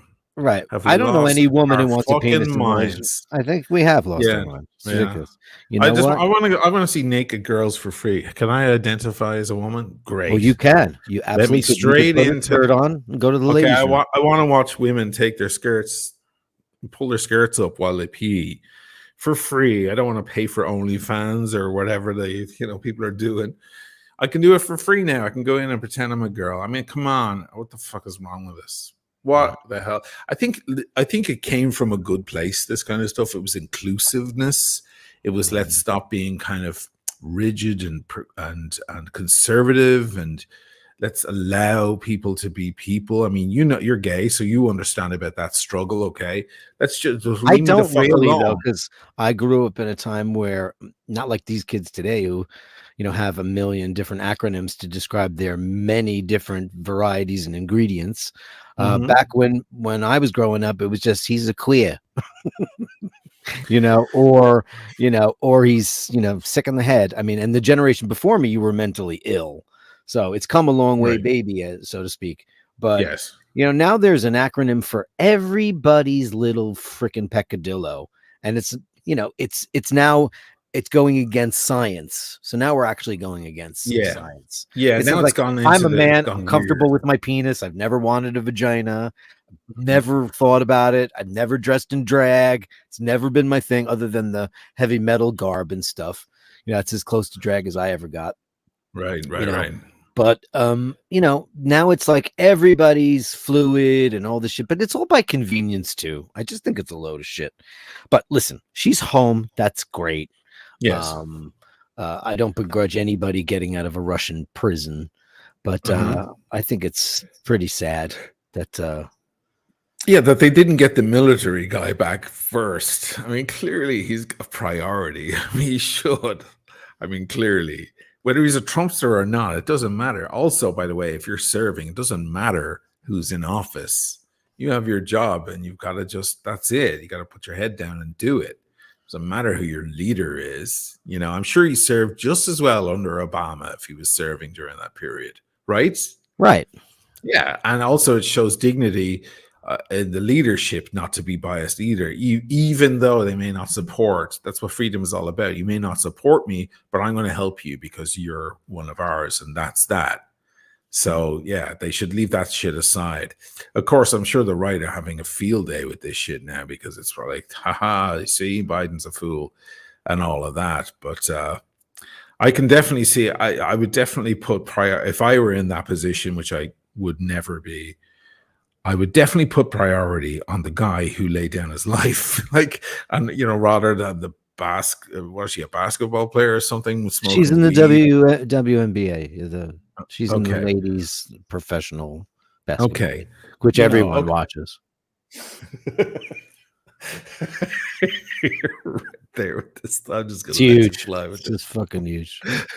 Everybody's obsessed with it. Nobody knows anything about that shit until that happened.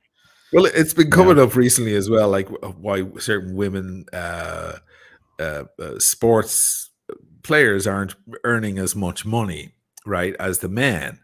And the whole thing, like everybody's saying, like, well, yeah, why does women's soccer, why don't they get paid the same as men? Well, because no one's watching it. Like, nobody if watches it brings in the advertisers, and Ronda Rousey, that's a fighter girl, she said the same thing. It's like, why am I the highest paid in the industry? Because I bring the crowds. People want to see me fight. That's why I get paid more, because it all trickles down. The studios get paid more by the advertisers when I'm fighting. It's simple math.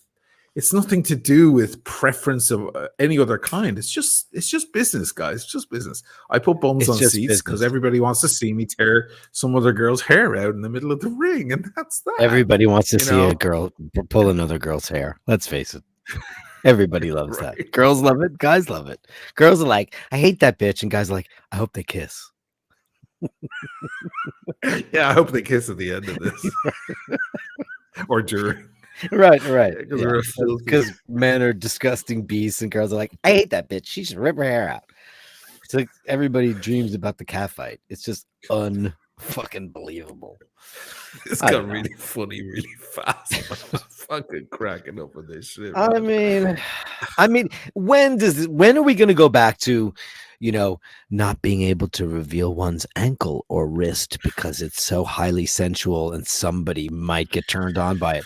It's big. We used to have mini skirts and guys whistling from construction sites and makeup and beautiful hair, and now girls don't even do their hair. They just go out of bed with that wet head look.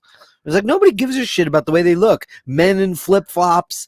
I mean, nobody's sexy anymore anyway. In Italy they have a saying, tristi ma cessi mai. So that's, we may be sad, yes, sometimes, but we're never. Cessi is like a garbage.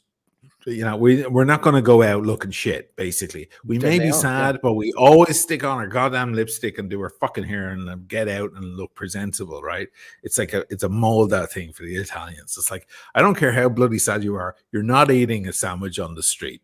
That's for the homeless. You fucking eat at home or at a restaurant. You walk on the street. They have certain principles. It's like, Right. that doesn't look good if you're munching into a sandwich as you walk down the street. They have these certain kind of standards here. Tristissima Chessi mai. I love it. It's a good mantra. Chessi is very hard. Chessi is very hard. It's like ugly. You could have said brute. Brute. Yeah. Right, brute. Faccia brutta. Yeah. But gesso. That's like, oh, you look like a dumpster truck. That's what that's saying, Wow. Yeah. Well, That's yeah, really because the Italians, they're all about aesthetic. Right. Everything. And they're the difference is that we've got 500 black t-shirts and jeans in our closet, and they've got Moschino, and they've got Gucci, and they've got 4 or 5 great pieces, 2 suits, and like 3 great pairs of shoes, and that's all they have. Because as we also know, there's no closets in Italy. I've got huge closets. Maybe you do because you have an old building. It's just so hard to get closet space there. But they just don't have crap. We go to the Gap every time a t-shirt. We get a new black t-shirt every day in New York. I've got so many black t-shirts. I don't know. They're, Yeah. It's slimming. Black is slimming, so it helps. Sure. Who doesn't like black when they're feeling a little chunky? Murata K. How did Ushin and Dirk meet? Interest in the background of your friendship? Was it music? Yes, it was music. Yes, he came to a show of ours. Yeah. Came to a show. I came to. I was out with my best girlfriend, and we were on our way up to a much further away destination up in the Bronx, a place called McLean Avenue, which is an Irish enclave for music. And we stopped in a local. I'd never been in there.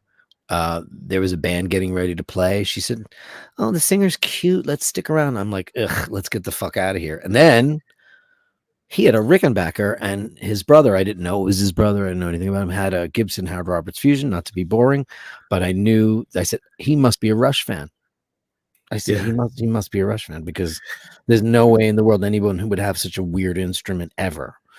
And they opened up with a song that was just, I've said this, and this is not to blow smoke up my friend's ass, because we've been friends for well over 20 years now, but I was so jarred by the very first song, which was a song called "Give Me Life," it's on their first record, and I think it's E minor or it's E, and Emmett plays it major. Actually, isn't that weird? It's E major, and he's playing the chord while pounding the guitar.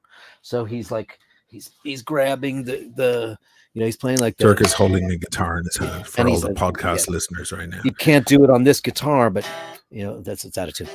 And he's pounding the chord. Yeah, he's hitting. He's hitting. So he's invoking kind of a vibration in the guitar. And And then Colin opened up his trap, and I was like, "What the fuck is that? What the fuck is that?"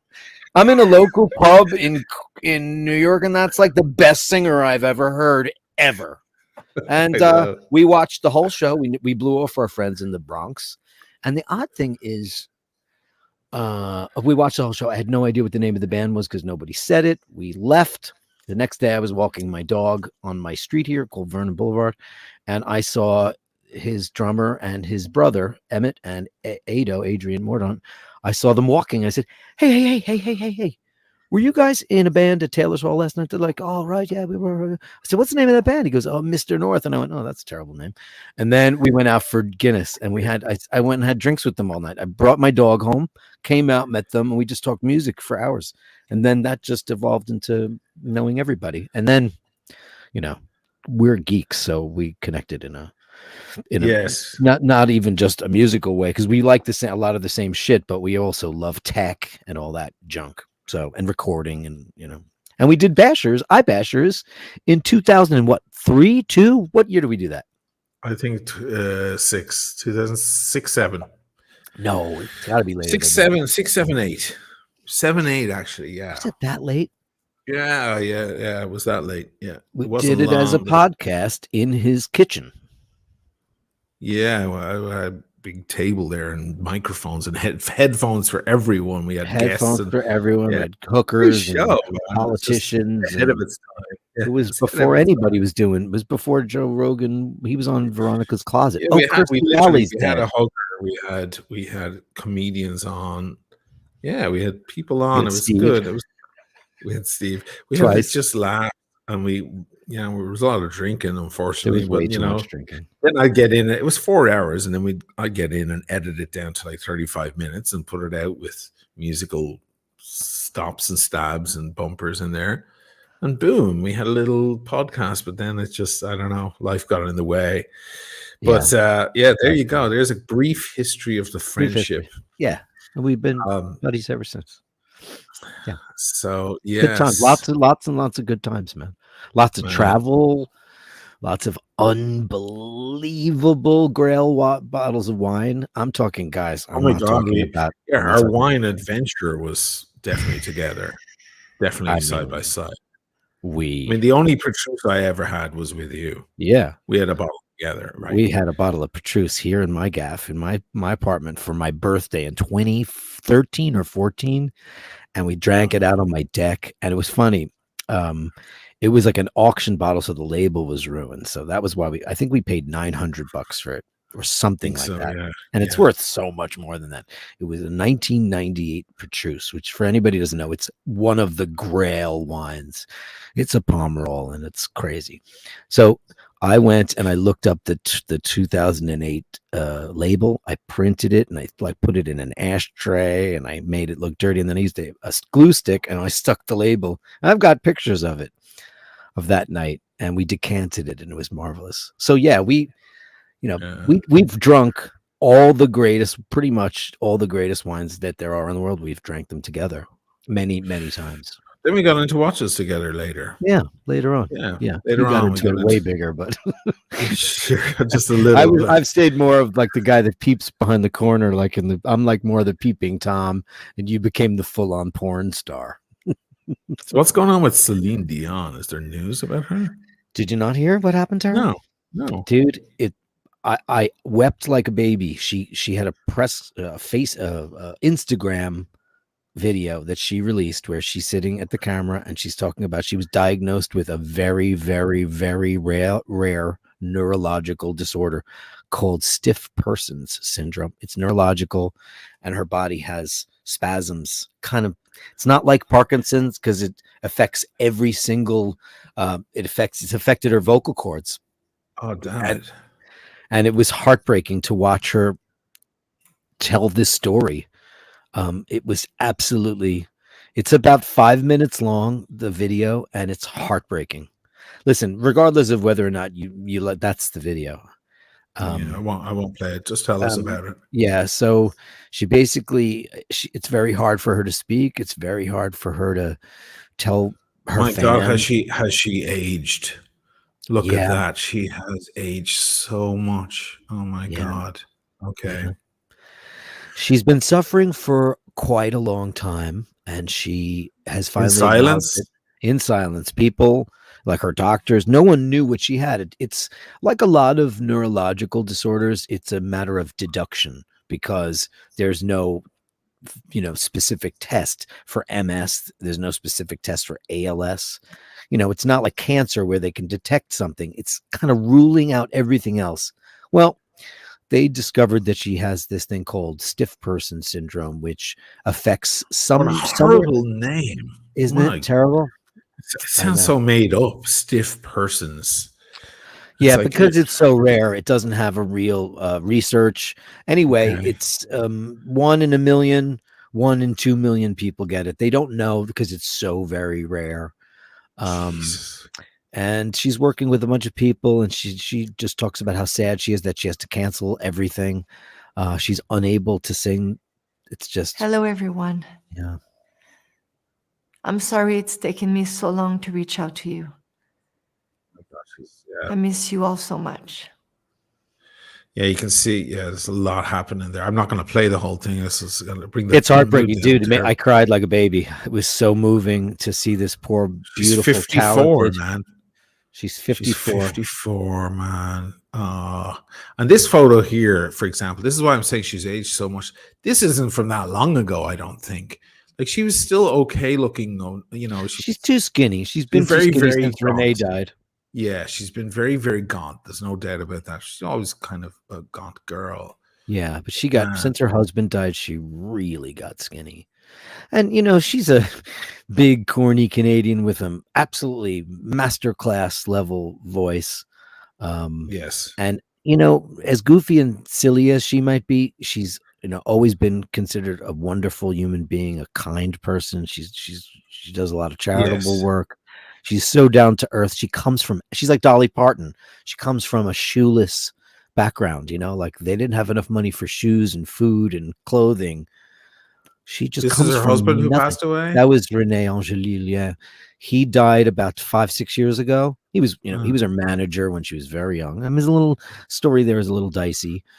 He Okay. managed her when she was 13, and then he married her when she was like Oh, 19 God. or 20. I mean, but she Okay. loved him. Mhm. He, she has gone on record saying that they never did anything until she was of age, and then it happened, and she loved him, and they had children together, and she's never really made any music since he died. She just does the Vegas thing once in a while. And once again, for anybody watching, this is iBashers now. If you're watching on the Yoshinamai channel and you're thinking, where's the watch talk? No, we're doing iBashers now.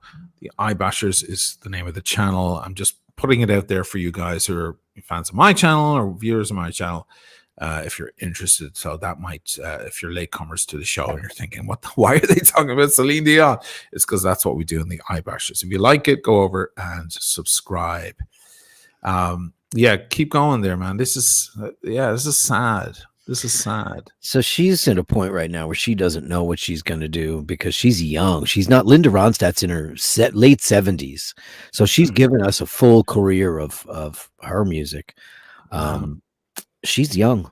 Barbara Streisand is 80 years old and still tours. Right. So there's a lot of gas in Celine's tank to be cut short by this very rare neurological disorder that she didn't know what it was. That was the worst part. She had to cancel shows. She's a big booking. Of course, yeah. She's a monster touring artist, and she's the person that invented the Las Vegas residency. Really, she did. I mean, yeah, Cher did it in the 70s and Stephen Eady or whomever, but Celine was the first to get her own theater, and the Vegas residencies that we now know of began with Celine. Yeah, and it's very sad to see it. And if I suggest everybody watch it because she's very heartfelt, and you can see her pain, and it's very sad.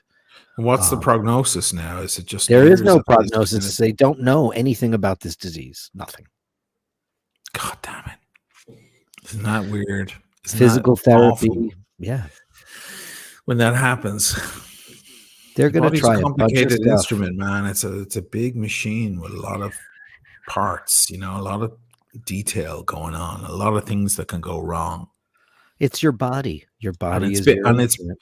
yeah, and it's being developed for the past, well, at least 200,000 years, if not millions of years, if you go back to the Sure. cellular level of things. So it's like taking the most complicated computer on earth and trying to figure out where the bugs are. Like it's a lot. Yeah. I think medicine, physicians and doctors get such a hard time when they're actually dealing with the most complex of riddles, in many cases. It's a miracle we even understand half the things that happen to our bodies on a cellular level and so on. The C word is still one of the big problems out there, and we still haven't been able to figure it out, really. I mean, if we ever meet another species, they're going to look under a microscope and see cancer and be like, "Oh, those are just cells that go bad here. You just do this." Yeah, wouldn't it be great? That's the coolest thing. That's the coolest thing that could happen if we interact with alien species, that they come down and they go, "Oh, you guys are still dealing with it. Oh, no, take this. Oh, it's gone." And we go, Sure. "Oh, shit. Oh, no, Right. eat that berry. Did you not notice that berry that's growing over there? That just extract the thing from that. It'll fix it." And we go, "Oh, fuck." Right. Well, It it would be is going to so. be that simple too. It's not going to be, GlaxoSmithKline. It's going to be some berry or nut. It's going to be Cindy Crawford's French melon. Well, I used to always find it funny that when we were kids, we would always find nettles, these nettles that are like they're I was stingers. They just sting your. talking about nettles Really? yesterday. Okay, so here's the interesting thing that perhaps you had heard this. So we were kids, we'd be running through fields, and there'd be stingers. We call them stingers. There'd be plants with little prongs coming out, and they're obviously going to sting you if you touch them. But nettles had a very benign look to them. But if Yeah. you rub them in your skin or you rub past them with your lower leg, boom, that shit was there for the whole day. However, nearby nettles, another plant would grow. These big, fat, green leaves, I can't remember the name of them, would grow. And if you rub them on the same area, it would remove it. Oh, I didn't know that. Yeah, I can't remember the name of it, if anybody knows. And it's a big, fat, green, also benign looking leaf that grows nearby nettles. And if you just go over and find one of those leaves, they're quite soothing and cool, and you rub them on your skin and it can remove all of that stuff. And I remember thinking as a kid, as a 10-year-old kid, 12-year-old kid, thinking, look how nature figures shit out, man. It's got the antidote, the recipe just right next to it, ready to use. If we just open our eyes and look around us, a lot of stuff can be found. I heard a brilliant thing today from Elon Musk, by the way. I don't know how old this quote is, but they're talking about AI for ages, and he has all sorts of shit going on behind the scenes, right? And now they're talking about like implants, right? Computer aided brain function and neurological function and nervous system function. And they're working on this shit. And the moment I saw this video come up, I thought, "Oh, here we go. What is he trying to do? He's such a boy, with his cars and his blah, blah, blah." But then I was very humbled because he's like, "Yeah, we're working on," it's kind of cyborg technology, if you will, right? But he goes, "Yeah, we're working, hopefully in the next few years, we're going to actually have our first computer implant in the brain." And they were like, "Well, what's your first, your projects?" And he goes, "We've got two that we're working on. One is going to help people see who've never seen." And I was like, "Oh, that's nice." And then he goes, "Also, we're going to help people who have severed spines, who can't walk anymore. We're going to be able to make that connection to the rest of their, because if you're in an accident and your spine gets severed, the upper body severed, you're done. Like all the connections are there except for one, and now you can't move anymore. You can barely speak. You're what's Christopher Reeve, right? You're that. Well, they're working on connecting those, making an electronic connection between the two parts to put you back together." And I thought, that's what science has to be used for, man? Not flying fucking Bezos into space, with a cowboy hat. Mars to our dead sister planet, which is crap. A waste of time. Mars is crap. Time. It's been abandoned by our solar system. Can't we learn that? Like, Do you think our solar system didn't figure this shit out already? Or It's a dead rock. maybe there were people on there, yeah, like 4 million years Maybe ago. we were on there first. Maybe we were on there and now we're panspermia. We came over to the other planet somehow, or we're the, aliens fuck the monkey, right? The old phrase, right? Aliens fuck the monkey. But leave it. Whatever money you're putting into that horse shit, please don't spend it. Please spend it on helping children who have epileptic fits 40 times a day, fix their neurological workings. Please help people who can't get out of a chair because they were in a bike accident. And so please help these people live an okay life for their short time on this planet. Please. Agreed. There's my rant. What a load of shit it all is. But isn't that great that Elon is like, he's working on?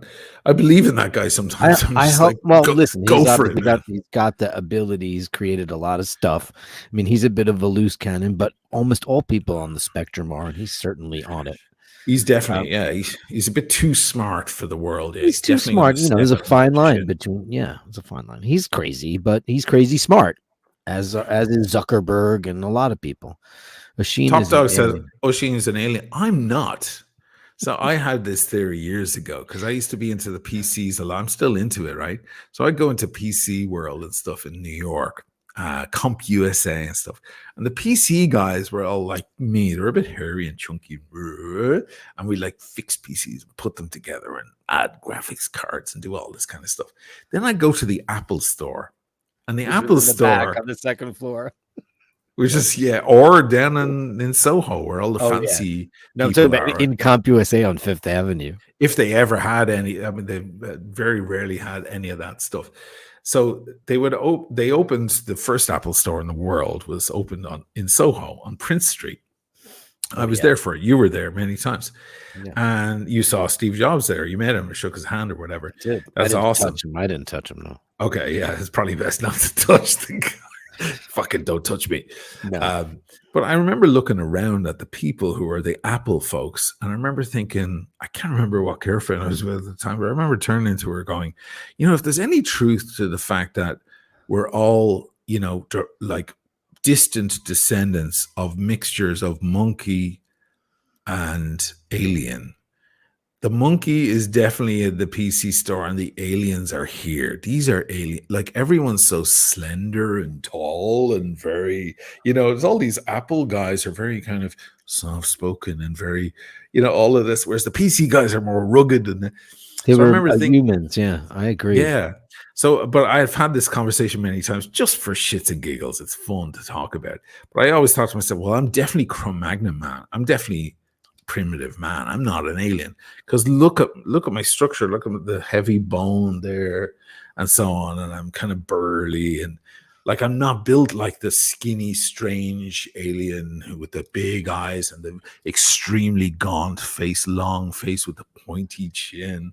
Like I don't have that, I'm not one of those folk. Are you human? My body is. What's that from? That's from the day the Earth stood still, when they catch Keanu Reeves and in the remake, and they go, "Are you human?" And he says, "My body is."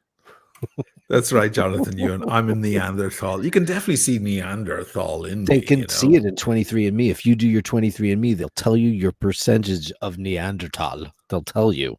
Really? They can tell you the exact percentage of Neanderthal that you are. I need to do that. I did it, and because I'm a hairy beast too, and I thought, oh shit, I'm Neanderthal. I'm not at all. I'm like 38%. It's very low. Really? Yeah. How much Irish are you? 100%. 100%.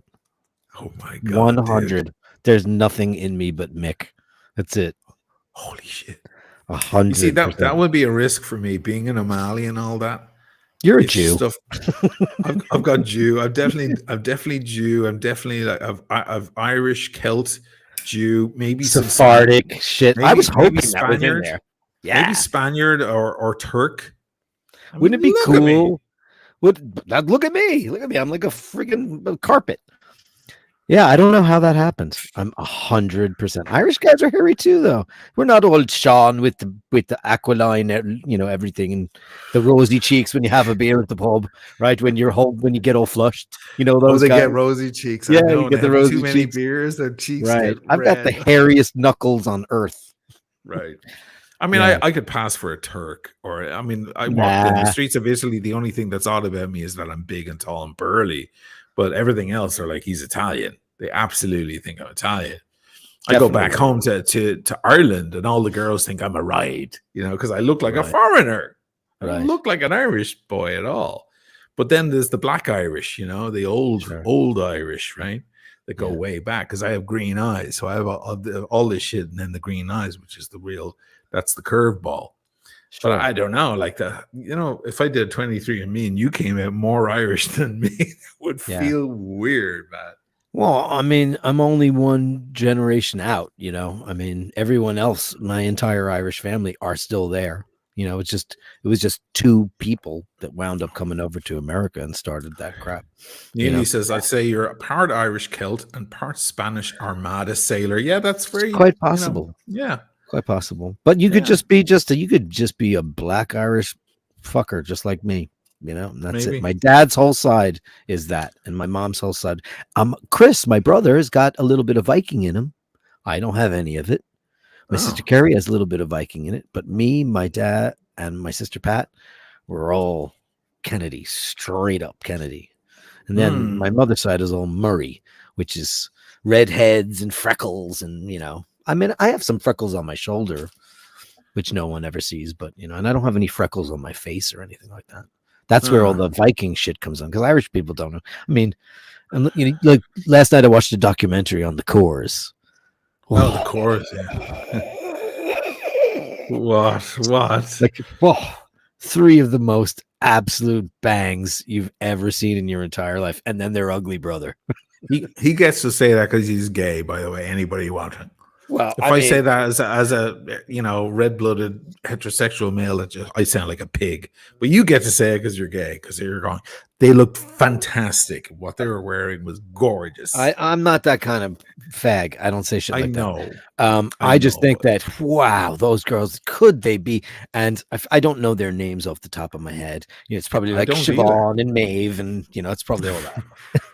It's probably Siobhan and Maeve. It's probably that, right? I'm sure it is. It probably is. The singer's got black eyes. Black. Oh, she's just wow. Outrageous. Black. Oh man, she's beautiful, man. She's gorgeous. But the other two are all beautiful. The girl on violin is like, whoa. Andrea is the singer. Andrea. Yes, right. Core. Then there's Sharon and Caroline. Oh geez, I was and wrong. then there's Jim Core. And Jim. Jim, he just like he Jim looks Core. like the guy is he's there to drive their van or something. Yeah. Right, he looks like the van driver, right? Yeah, I know. And I just watched the documentary because they're coming back. They have a new record and they're huge in Australia. I was just wondering about them for a while. Like, where are they? Was that just a moment? Go on, leave me breathless. Yeah, I mean, they're just, oh God, beautiful ladies. Jesus. Andrea Corwine is stunner. Oops, the daisy. We're onto a different page here. That's wrong. Yeah, I remember seeing them on Jay Leno. That was their big breakout, and then I was like, "Who's that? Like, where are they now?" Like, sorry, I just read what They're from Dundalk. They're from Dunleary, aren't they? Oh, are they? I think they're from Dunleary, which is about 20 miles from my house. I'm like, how did I miss this bunch? Like, how did they fly under my radar? These beautiful girls. I'm not going to play any of their music just in case because we'll get shut down. There they are now, older. Yeah, right. So what? And there's Jim. So what? And there's Jim. Right, it's a good one from now. He's gorgeous. He has a bit of Guinness belly. Look at him.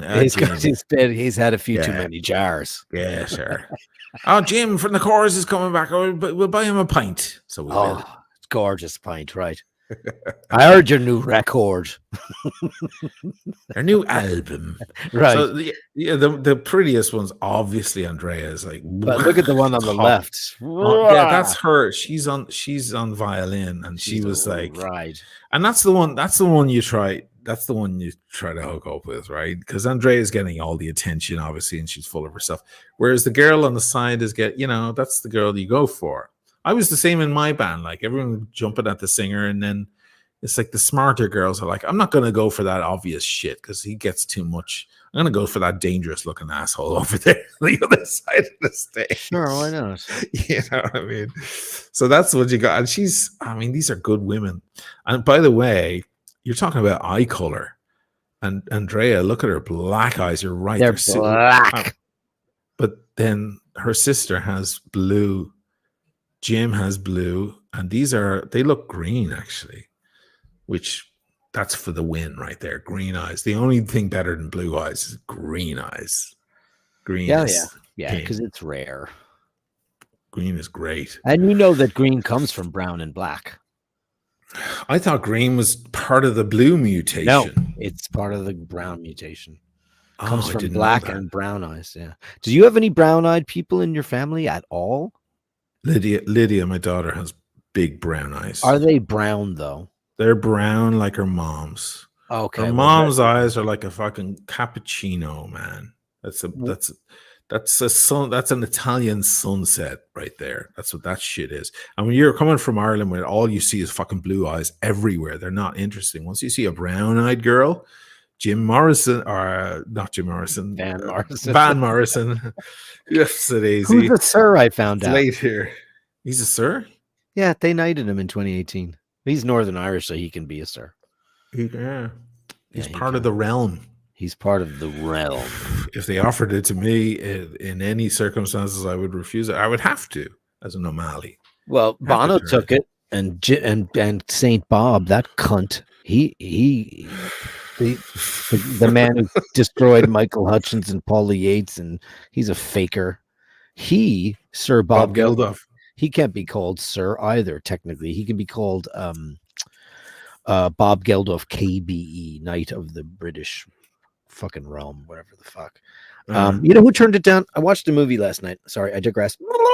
Watched a weird movie last night called Le Weekend with Jim Broadbent. Okay. About this old British couple that go to Paris, and it's Paris, so of course I want to watch it. Jim Broadbent told them to stick it. They offered him the knighthood, and he said, "Fuck off." Isn't that cool? Bowie turned it down too. Bowie told him to stick it. He said, "I haven't worked my entire career to be part of somebody's realm." That's what he said. I love it. Yeah. I love it. Yeah. Shane McQuirk, $5.99. A bloody dock leaf, lads. That's how you survived a day in a farmer's field full of a dock leaf. The dock leaves. Thank you, Shane. Yeah. They are the dock leaves. You're right. The dock leaves, they were big, fat, soft green leaves, and you pull them off. They're almost hard to break off. And then you rub them over where the nettles got at you, and it soothed it and took away, extracted it. And I thought, man, Mother Nature, she knows it all. Nathaniel, $5. You're upping your game now, Nathaniel. Here we go. I'm just fucking with you. Black Irish, thanks to Philip of Spain. Wrecked sailors. Yeah, because the sailors, they hit what the Irish girls had. You know, the Spanish fella, the big boobs. The Spanish and the Italians, they go to Ireland. They don't get the lean looking, slender, sophisticato kind of looking girls. But those girls back home, they didn't have the boobs and the big blue eyes. The Irish girls had the boobs. It was like, come on in. It's like a warm bed. That's what this is. So the freezing cold Spaniards found themselves into Irish beds. Interracial relationships. Must have been great to be a sailor. Oh my God. Yeah, because you can imagine how gorgeous they were. They're all slightly tanned and lean looking. Sure. You were in great shape. Maybe you had beriberi or rickets. You might have. Hopefully there was some citrus on the boat. And they get there and the Irish girls are like, oh, he's gorgeous.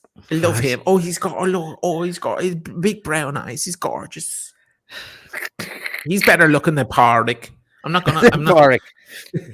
He's always in the pub anyway. Tell Pardick I'm home and I'm sick. I'm going out with Right. He's got a Pietro. bottle. He calls the stuff rum. I had a great night with Pietro and his rum. Pietro.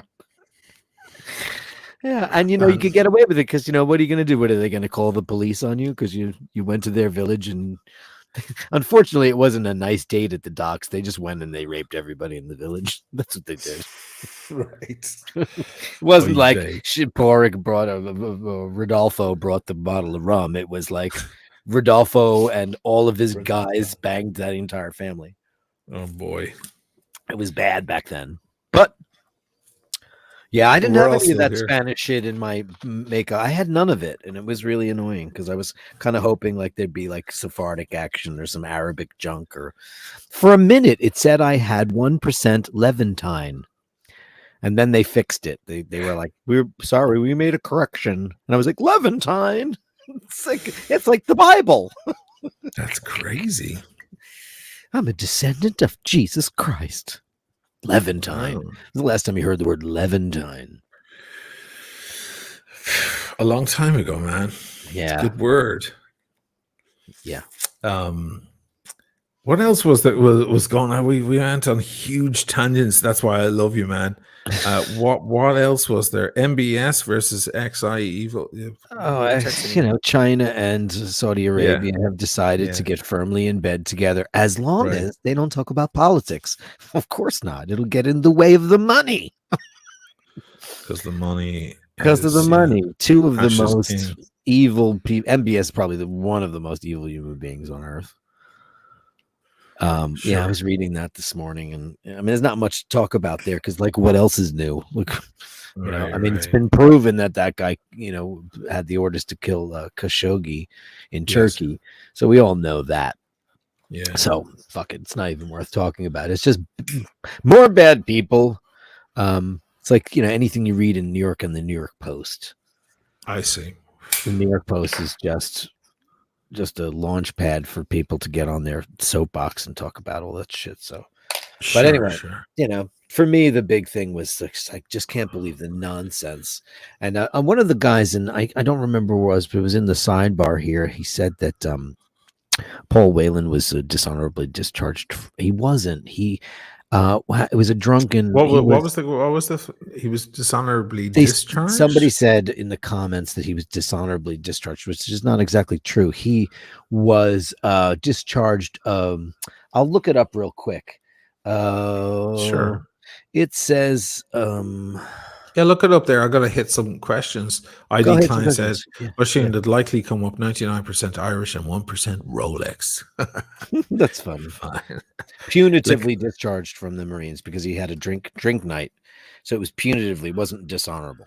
So the card is saying, and then Vikings had a great idea and they started selling Irish girls to Constantinople. Istanbul. I did not know that. Interesting. Wow. Hey, listen, I'm all for mixing. Sometimes I look at certain Irish. Look, I love my people, obviously, in my country and so on. But sometimes I look at certain Irish. I'm like, can you copulate with something totally? I had a great friend, cutest girl on earth. We didn't date. We were friends. We had a little bit of a smooch here and there, but it never went anywhere. And we remained friends. And she's cute as a button, and she's freckles and red hair and Irish as can be. And years later I saw that she married, and I looked at the dude, he has red hair and Irish as can be, and I was like, oh god, like, can you mix that? Because they're gonna have black children. I was just like, why would you inflict that on more kids? Like, it's, oh man, you can't tan. What's the Woody Allen? I don't tan, I stroke. Yeah. You can never get a tan in your life. You're like, I'm all about like, mix it up. And you like, look at Lydia, my daughter, what a stunning, beautiful girl she is. She got that mix, man. Irish and Italian is a very good blend, though. It is a good blend. And you can stay Catholic. It was always working out because is she Catholic? Of course, she's from Ireland. Amazing. Yeah, I mean, people marrying their own kind is the reason why celiac exists and hemophilia. Right. That's why all of this stuff exists. And That's why the British family. why King Charles has enormous ears, Right. It's just like it's all kind of a little. It's like, can you stop all screwing each other and just like shuffle the deck for 5 minutes? Because that's how genetics works, man. Well, Turns out that's how genetics works. You gotta shuffle the deck. Right. Harry and that witch's kid, those kids will be genetically in good shape because They'll be in good shape. And he's the product of years, unless of course he's she'll not shake really it up because she's black. And she's that's half black. Speaking of macchiato, yeah, she's macchiato.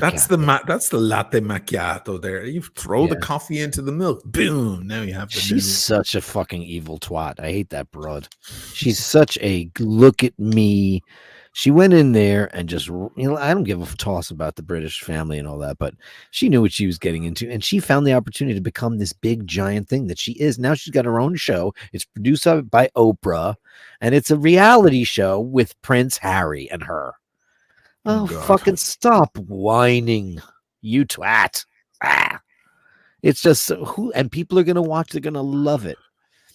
She was a B actress or a C actress at best. Her clips on Suits, that show, keep coming up in my feed for some reason. Sexy girl though, gotta say, sorry, gorgeous girl. No, she's beautifully put together. Jonathan Ewan, where are you from in Dublin? Oisin, you spent my name wrong, but that's okay, man. You're from the north? Yeah, I am. I'm from the north side.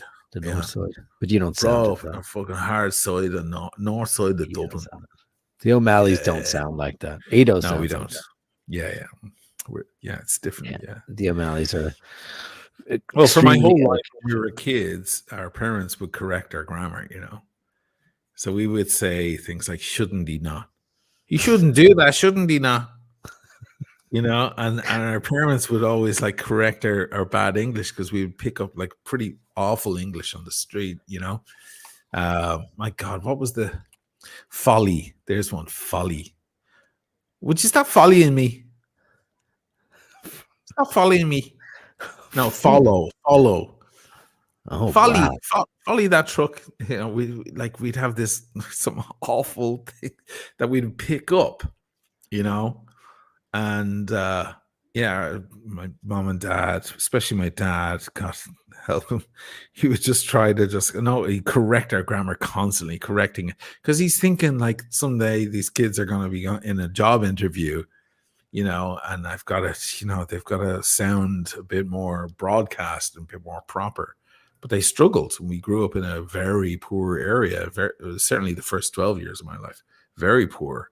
We could have come out with like a very rough, common accent. There's nothing wrong with that. There's no shame in it. I'm just saying life is a little easier if you walk in with beautiful diction and a good command over the language. Shit, man, it opens a lot more doors. It does. I got hit on by a gay guy in the supermarket today. In Italy? In Conad? In the fancy one that's the ex-theater. The one up in Canareggio. I love that supermarket. Yeah, so the guy was like, I was in Italian. I was like, can you give me one of those? Because they have their own bags that are fancy and they have a picture of the place. It's very cool. And I want as many of them as I can. They're only like €1 extra just to have that. So I'm like, I'm taking the canvas bag with the illustration. So I was like, can you give me one of those fancy bags? I'm speaking in Italian, obviously. And the guy's like, he goes into English. He goes, of course. He goes, where are you from? And I was like, Ireland. And he goes, oh, you have that nice American accent when you speak Italian. I was like, really? I was like, I felt like I have a Veneto accent when I speak Italian. He goes, no, it's so sweet. It's so nice. He's like, where do you live around here? And so he's trying to, I was like, I got a place. Is he the bag? Is he the cashier?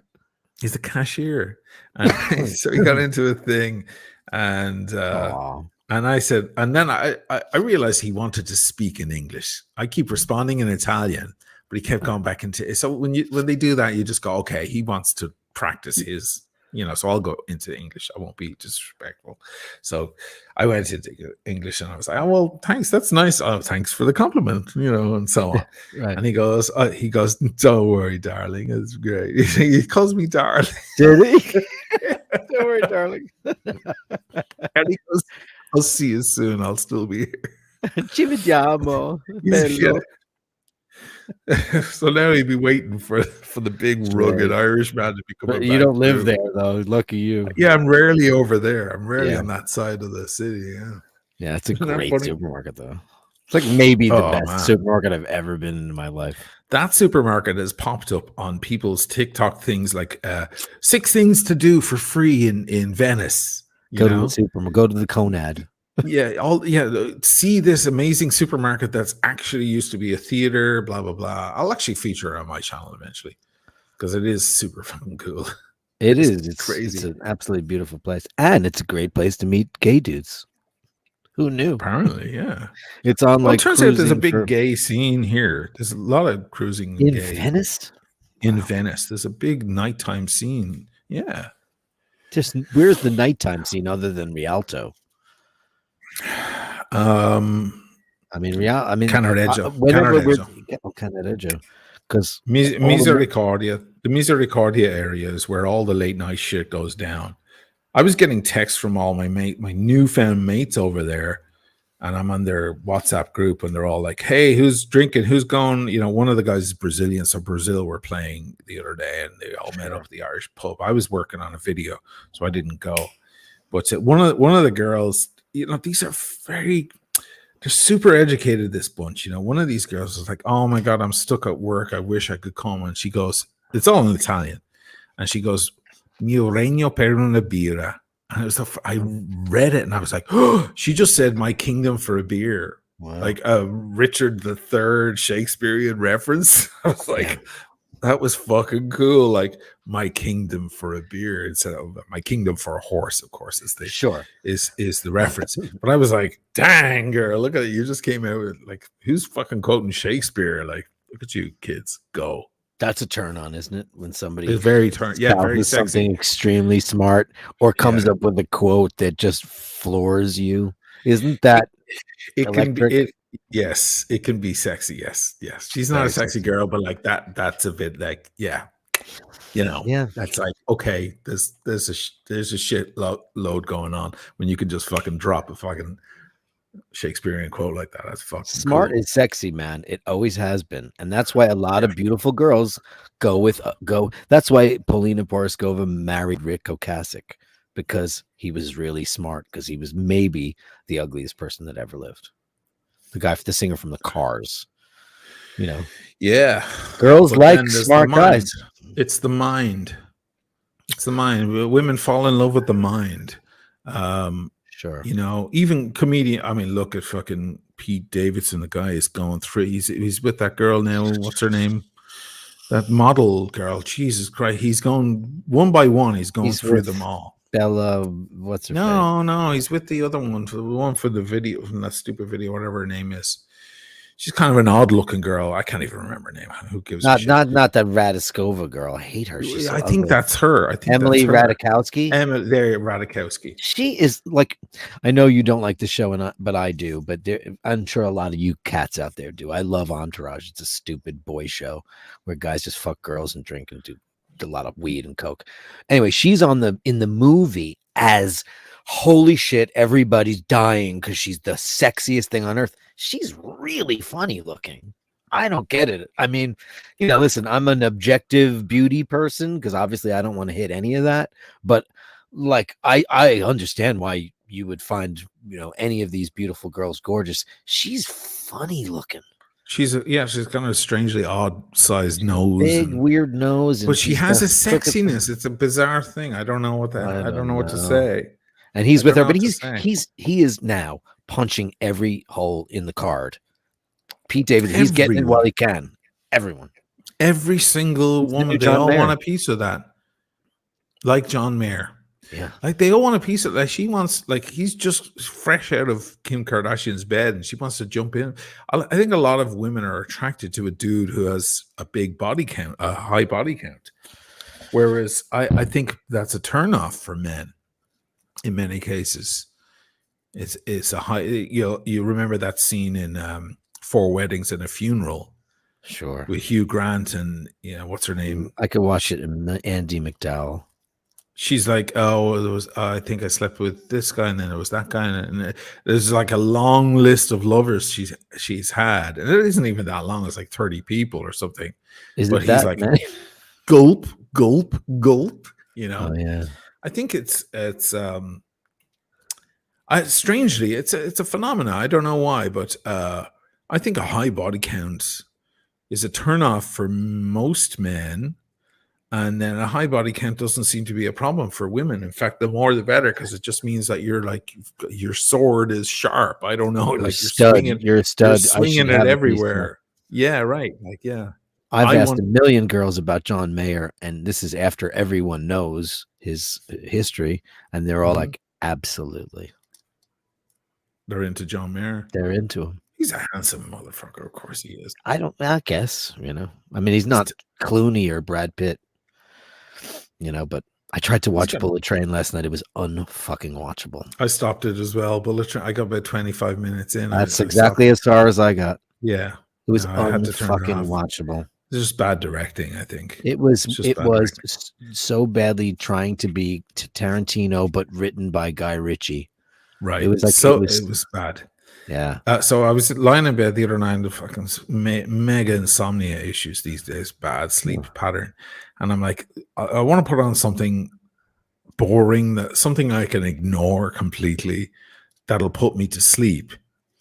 And I came across Ticket to Paradise with Clooney and Julia Roberts, right?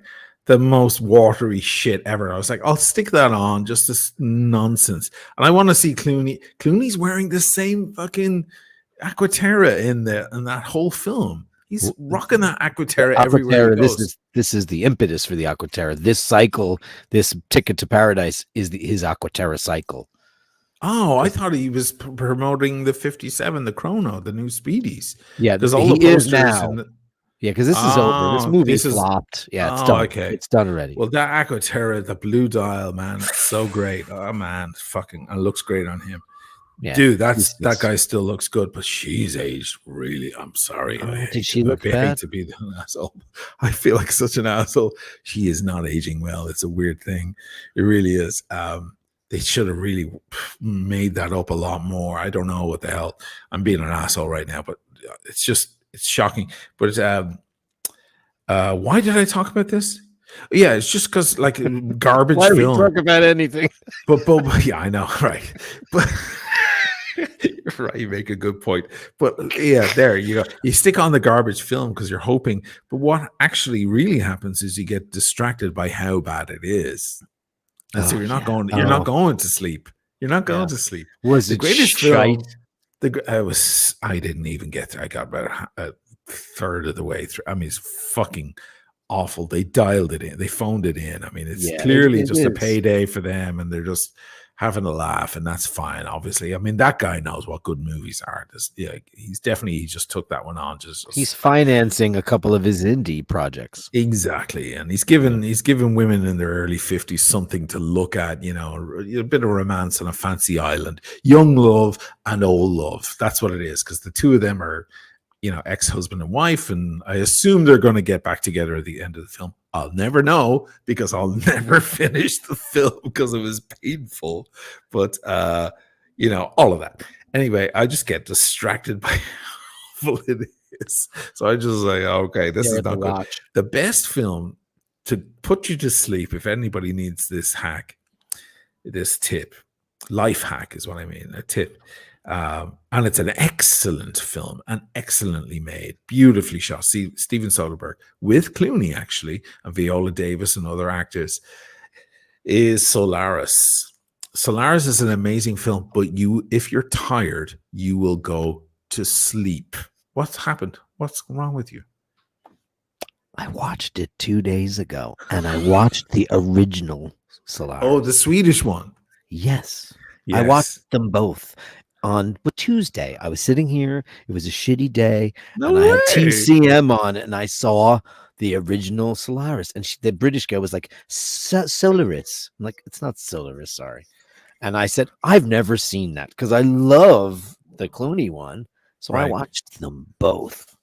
And I was riveted. The first one's so different. It's very a lot different. more. There's a lot more land, a lot more, on Earth scenes. Oh, Yeah, it takes forever for him to fucking get in the capsule and take off and go. It takes forever. oh, I see. There's a Well, lot the of one with Clooney, intrigue. as the Soderbergh is just, it's so dreamy. There's that soundtrack.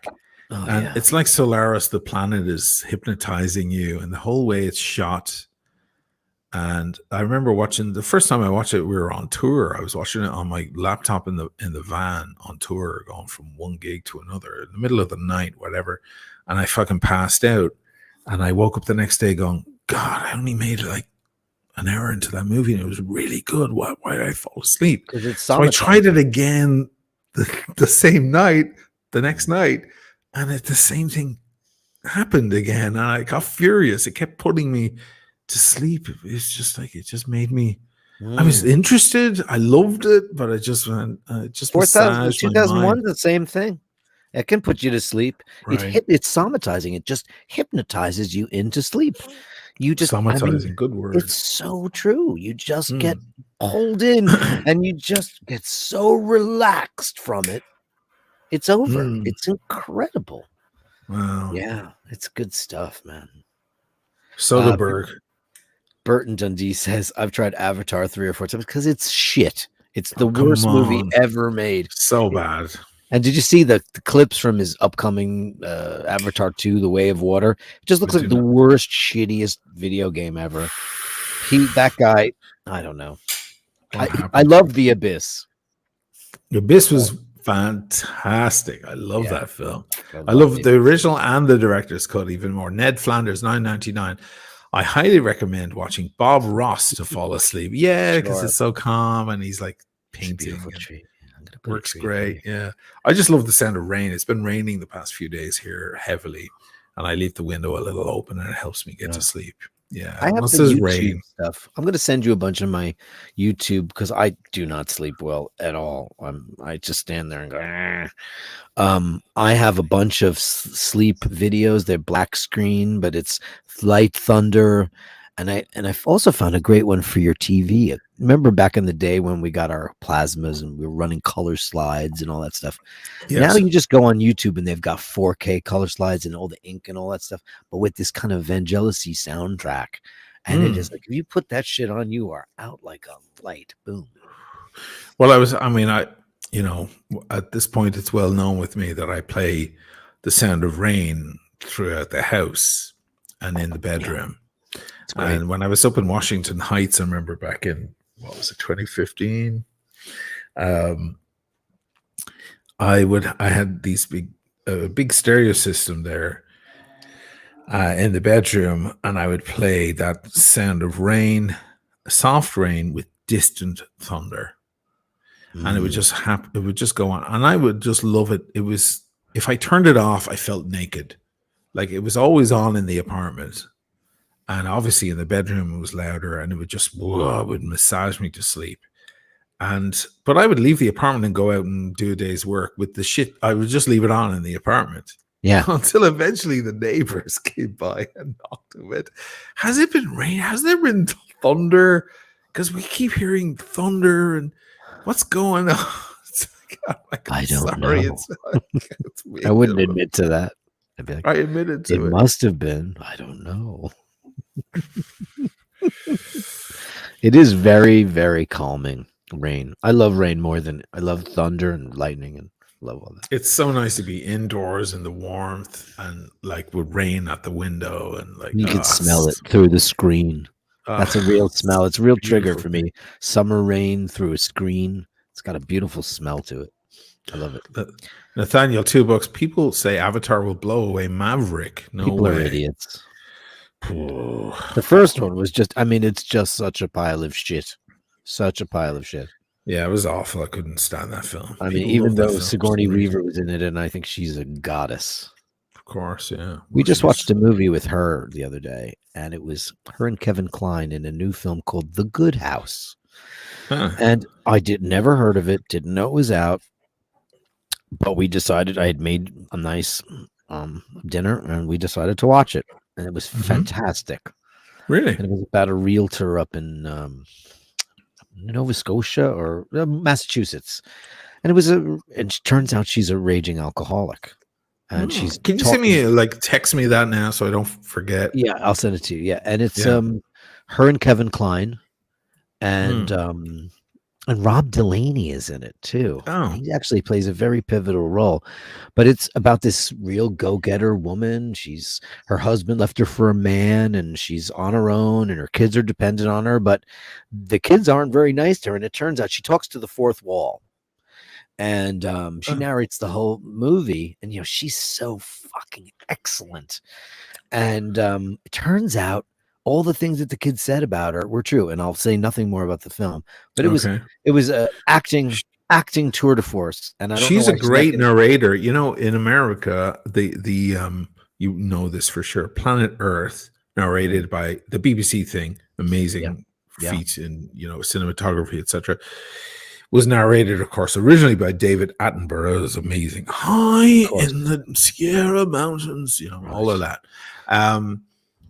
The American version for the American audience was Sigourney Weaver. She was the narrator for that stuff, and she does an excellent job. It'll never be Attenborough, okay? It'll never have that shit. The Amor Leopard. I love the way he does. He puts a breath between each word. The Amor Leopard. Between each thing, and it's beautiful. It just adds a crystalline vibrance to it. He's a god at that. Amazing voice. Bonobo. Can you imagine him Can you imagine him in the BBC studios with like a big U-47 thing? Like Sir Attenborough is coming in today to narrate the BBC fucking Planet Earth, and everybody lines up. Yeah. But she's great. She's great. And by the way, she gets on well with Kevin Kline, apparently. Oh, they've been in Dave, and they've been in the Ice Storm. Yeah, I think they were in another thing together. They play he's the local junk man, but the junk man that's acquired almost all of the prime real estate there. So he's rich, but he's very down to earth, and he wears a do-rag. And Kevin Kline looks really old, and he was a very good-looking man in his day. Married to Phoebe Cates. Married to Phoebe Cates for like 35, 40 years. And now he's a very old man. I mean, when he was such a bang in A Fish Called Wanda. Such a great looking guy. But now he's an old man. So they rekindle their little affair that they were high school sweethearts. He went off to the army. But it's a terrifically acted film, and Rob Delaney plays a very pivotal part, and I'm shocked that he was in it because I'm a fan. But wow, and I read the reviews, and people didn't get it. People didn't really like it, and I really thought it was a terrific film. Beautifully cast, and man, the acting was so good. And it was anybody watching right now on the Ocean Amali channel. You're watching the iBashers. This is separate stuff. It's not watch related necessarily. In case you've come in late and you're wondering why the hell we're just chatting about other stuff, movies, politics, etc. I urge you all to go over to the iBashers channel. This is after I get off here with Dirk. It's it'll be deleted from my channel, so you won't be able to watch this again because my channel is different stuff. But I am putting it out to you guys watching. Some of you who are not bashies yet, become a bashie. Go over to the iBashers channel. We will bash out the week's chat, scandals, news, etc., etc. And we also talk watches every now and then too. Yeah, just as a reminder for all you guys. We like watches on iBashers. I just thought this was funny. Dr. Bob's Nightmare says the spaceship in Alien has dial-up. It cracks me up every time when he connects to the internet and he goes, oh yeah. In Alien. The scariest thing about the Alien movies was that scanner, the movement scanner. Oh, yeah. Flip, flip, and that weird noise that would happen when they see movement and all the aliens are coming from different directions. Oh my god. Ridley Scott before he totally started to suck. Yeah. Ray goes, whoops, back to iBashers 4. Have you ever seen Midnight Express yet, Asheen? Have you No. watched it yet? No. Dude, that should be number 1 on your. I know. I'll get it. Amazing. I'll get it. It's Alan Parker, right? Did that? I think, if I'm right, guys. I love his directing. Yeah. I mean, I love The Wall, obviously. I loved Angel Heart. Angel Heart was great. That's a tough movie to watch, man. Yeah, well, yeah. The Satanism and all of that. That is the most Satan. That and The Believers with Martin Sheen is the most Satan-y shit I've ever seen. When he gets electrocuted. You've seen The Believers, right? I don't know. If you haven't seen it, it's one of the scariest films. It's Martin Sheen is fantastic. Well, what about The Exorcist? It's not the ultimate. Well, I mean, we've all seen that 100 times. It is. Listen, I love William Friedkin. Somebody mentioned earlier when we were talking about gay shit, Cruising, which I just watched, by the way, and it's very hard to watch. Sheen could never watch it because it's fucking filthy. And I cannot believe that. Why can't I watch it? Oh, dude, it's got so much shit in it that you'll just be like, "Oh, Dirk, why do they do that?" It's got gay so much sex. Oh. Listen, there isn't a homophobic bone in my body. No, I know there isn't, but dude, it's like it's so gross. It's believe me, I was like, oh my god, because I know what Freddie Mercury and his gang were doing at the bathhouses in the 70s. Why? That's why everybody's dead. Yeah. They were doing such bad stuff. I mean, they were just talking. Forget about swapping body fluids. This is just a whole other level of Cruising with Al Pacino, which is a William Friedkin film, by the way, who did The Exorcist and The Boys in the Band and a lot of stuff. Did a lot of homosexual stuff for a guy that wasn't gay. Was it all brightly lit? Because The Exorcist is so brightly lit. No, it's dark and dingy, and it's so many people. Ed O'Neill is in it. He plays a real piece of shit cop. So many people are in this film. Paul Sorvino, who's great. Wow. And it's about a guy who goes undercover to the lower west side of Manhattan in the West Village. There were all these leather bars where all these guys would go and like lay in bathtubs filled with urine and all this crazy. I don't know what that has to do with anything, but there was a murderer. There was a serial killer. So somebody mentioned that earlier about Al Pacino was the star of it, and he gets corrupted in the ugliest way. But I just watched it. It was on. How do I not know this film well? Such a Pacino fan. I love Pacino. It is absolutely stunning. Al Pacino. He's terrific. Is it early? It's early. It's 79, 89. Okay. Has to be because that shit was gone by 81, 82 because AIDS shut that whole thing down. Right. So once I forget who was well, maybe it wasn't. Maybe it was 1980. I think it was. I think it took Rudolph Giuliani to shut down all the bathhouses and all the, like there was do you know the Ansonia building on Broadway and 73rd Street? It's one of the most beautiful buildings in the world. Oh yes, the Ansonia, of course. Ansonia. Okay, so that is stunning. That building. It's one of the most beautiful. I was just standing 72nd in Broadway, no, or 73rd. It's one block after it. Yeah, 73rd. 73rd. That house, the Continental Baths, where Bette Midler was discovered with Barry Manilow and Rita Moreno and all those famous people. That was, and they're considering that was like AIDS, one of the epicenters, like ground zero, because that whole community was, everybody in that whole scene was dead. It was just unbelievable. Wow. And that's where like David Geffen went and all the Merv Griffin and all the Closet Cases used to go. Yeah, that's the Ansonia. It's one of the most beautiful, famous for the film Single White Female also. Do you remember that movie? It also, yeah, I do remember that. It appears also in Woody Allen's Hannah and Her Sisters, right? When they go for a little tour around New York City and its amazing architecture. Yeah, it's one of the few. There's only about 6 or 7 courtyard buildings left in New York, meaning the center of that building has a giant inside courtyard, but it is an absolute masterpiece. I mean, it's gorgeous. You're making York's me got miss some New great shit. York now, man. Yeah, well, you know. New York has insane stuff. I mean, my God, some of the Sure. greatest stuff on earth. Yeah, it's got great stuff. What So where about- were we when we digressed? We was cruising, Al Pacino. Oh, we were watching. Oh yeah, how much are apartments in this thing? Oh, Your $3 apartment's available in the Insomnia. Look at that.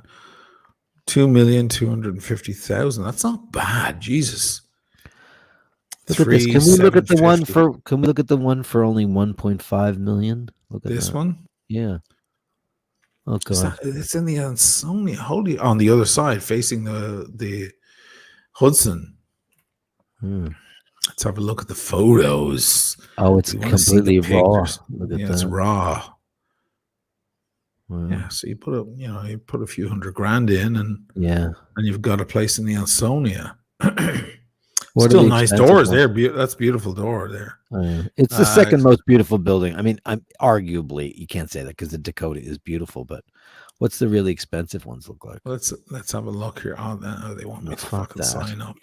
Fuck off. Go away. Can I? What do I do here?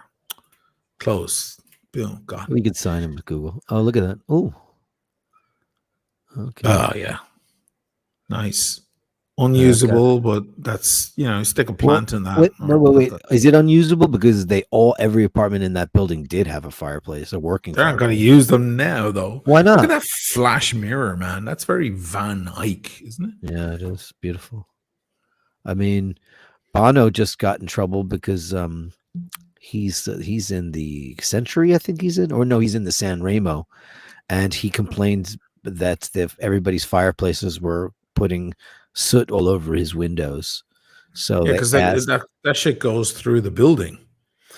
That's why I got an upgrade every time I go to the Shelburne in Dublin. I get an upgrade because all their lower grade rooms stink slightly of fireplace smoke, especially now during these. Who doesn't love the smell of that? Is it peat though? Is it peat at the Shelburne? It must. I don't know what it is, but they have their fireplace on downstairs next to the Christmas tree, and some of the rooms get that stink going. And once you're in the room, once you've checked in, now you're handed over to the internal staff who just want to make you happy. Sure. Oh, I'm so sorry, Mr. O'Malley, and blah blah blah. I was there. I was there with the Italian doctor. And I pretended we were on American time. I was like, I'm here with my wife, and I'm here with my wife. God damn it! And she's trying to get some sleep. And I did that whole thing. Harrison Ford. Yeah. And they fucking upgraded the shit out of me until I had a suite overlooking the park. And then they docked half the price of the whole booking, because they were so apologetic. That's how you do it, guys. There's another life hack for you. You never try to get the upgrade before you check in. You check in, you bring your bags up, and you do a Steve Jobs. You sit down on the bed for 5 minutes, and then you call the desk and complain. But it was genuine. It was genuine complaints. I don't want to be in a 5-star hotel. It costs me a lot of money and have to deal with that. Look at that staircase. My God. Jesus Christ. But meanwhile, that's every staircase in Paris. Right. Pretty good view, though. Look at that. Is that a terrace? Is that part of the apartment? No fucking way. Okay, well, this is a rooftop thing, like a communal thing. No? I guess it is, yeah. Oh, look at that. Wow. Yeah. That's how you do New York. That's how you do New York. There's the San Remo right over there. Look at that. With the two identical towers there. That's right. Yeah. Okay. Yeah. That's it. Those are on Central Park. So that's looking over the park. That's on the park. That's where Steve Jobs sold his apartment to Bono, and Sting lives there, and Barbra Streisand lives there, and all the royalty of the world live in the San Remo because they can't get in the Dakota. Nobody can get in there because Yoko Ono owns everything, and she won't sell. She won't sell anything. She won't sell it. They had to put the board had to stop her from buying any more units in the building. She owned too much of it. Oh, wow. Yeah. Here's another one, a bit more modern Art Deco. Yeah. Very Art Deco. Look at those chairs. They're terrible. Yeah. That's awful shit. That's Look like Dada. Yeah. grotesque. Also, silver and black is such a cheesy. It's so 80s. It's like, ugh. Give me a break. Nice I view mean, though. the apartment's nice. There's the San Remo again right there in the window. Yeah, this is a little too boring for me. A glass table. I'll never get a glass table again. I bought a handmade Italian glass table years ago when I was in that place in Brooklyn, or one of the places in East Williamsburg. And I got in a fucking flash table. I spent loads of money. It was white glove service. They brought it in. They mounted the whole thing. It was fucking crazy money. And I have to say that table pissed me off because with a glass table, you sit up next to it. You stick your elbows down on it to relax. And the thing is freezing cold. Sure. And you I'm leave all your paw prints all over. Yeah, it's full of paw prints. You got to buff it constantly. Yeah, now, the apartment was full of wood everywhere, so it was a nice contrast. And it was a slightly greened glass with certain parts that were smoked as well. The extensions were smoked, so it was very nice. But man, it was not particularly comfortable to lean against. I'm a wood table guy from now on. Me too. Yeah. Big oak fucker. That's what you want. Andrew, $2 Canadian. Andrew Wolkowicz, thank you. Love iBashers. Remember, upvote is free. It always is. So you could do it. See, this is like if I lived in one of these buildings, I wouldn't want this. First of all, look at that shitty little Viking. It's like a 30-inch Viking. If you're staying, you have a $5 million. No, that's a 45 inch. Yeah, you should have a big. You should double that. That's tiny. That thing.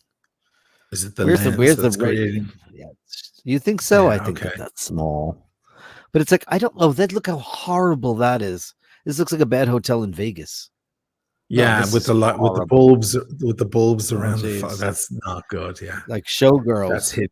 Yeah, that's not good.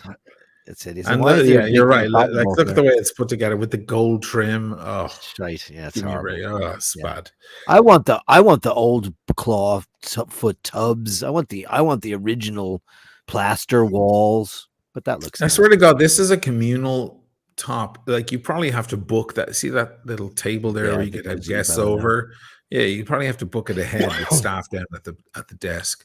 Sure. You know.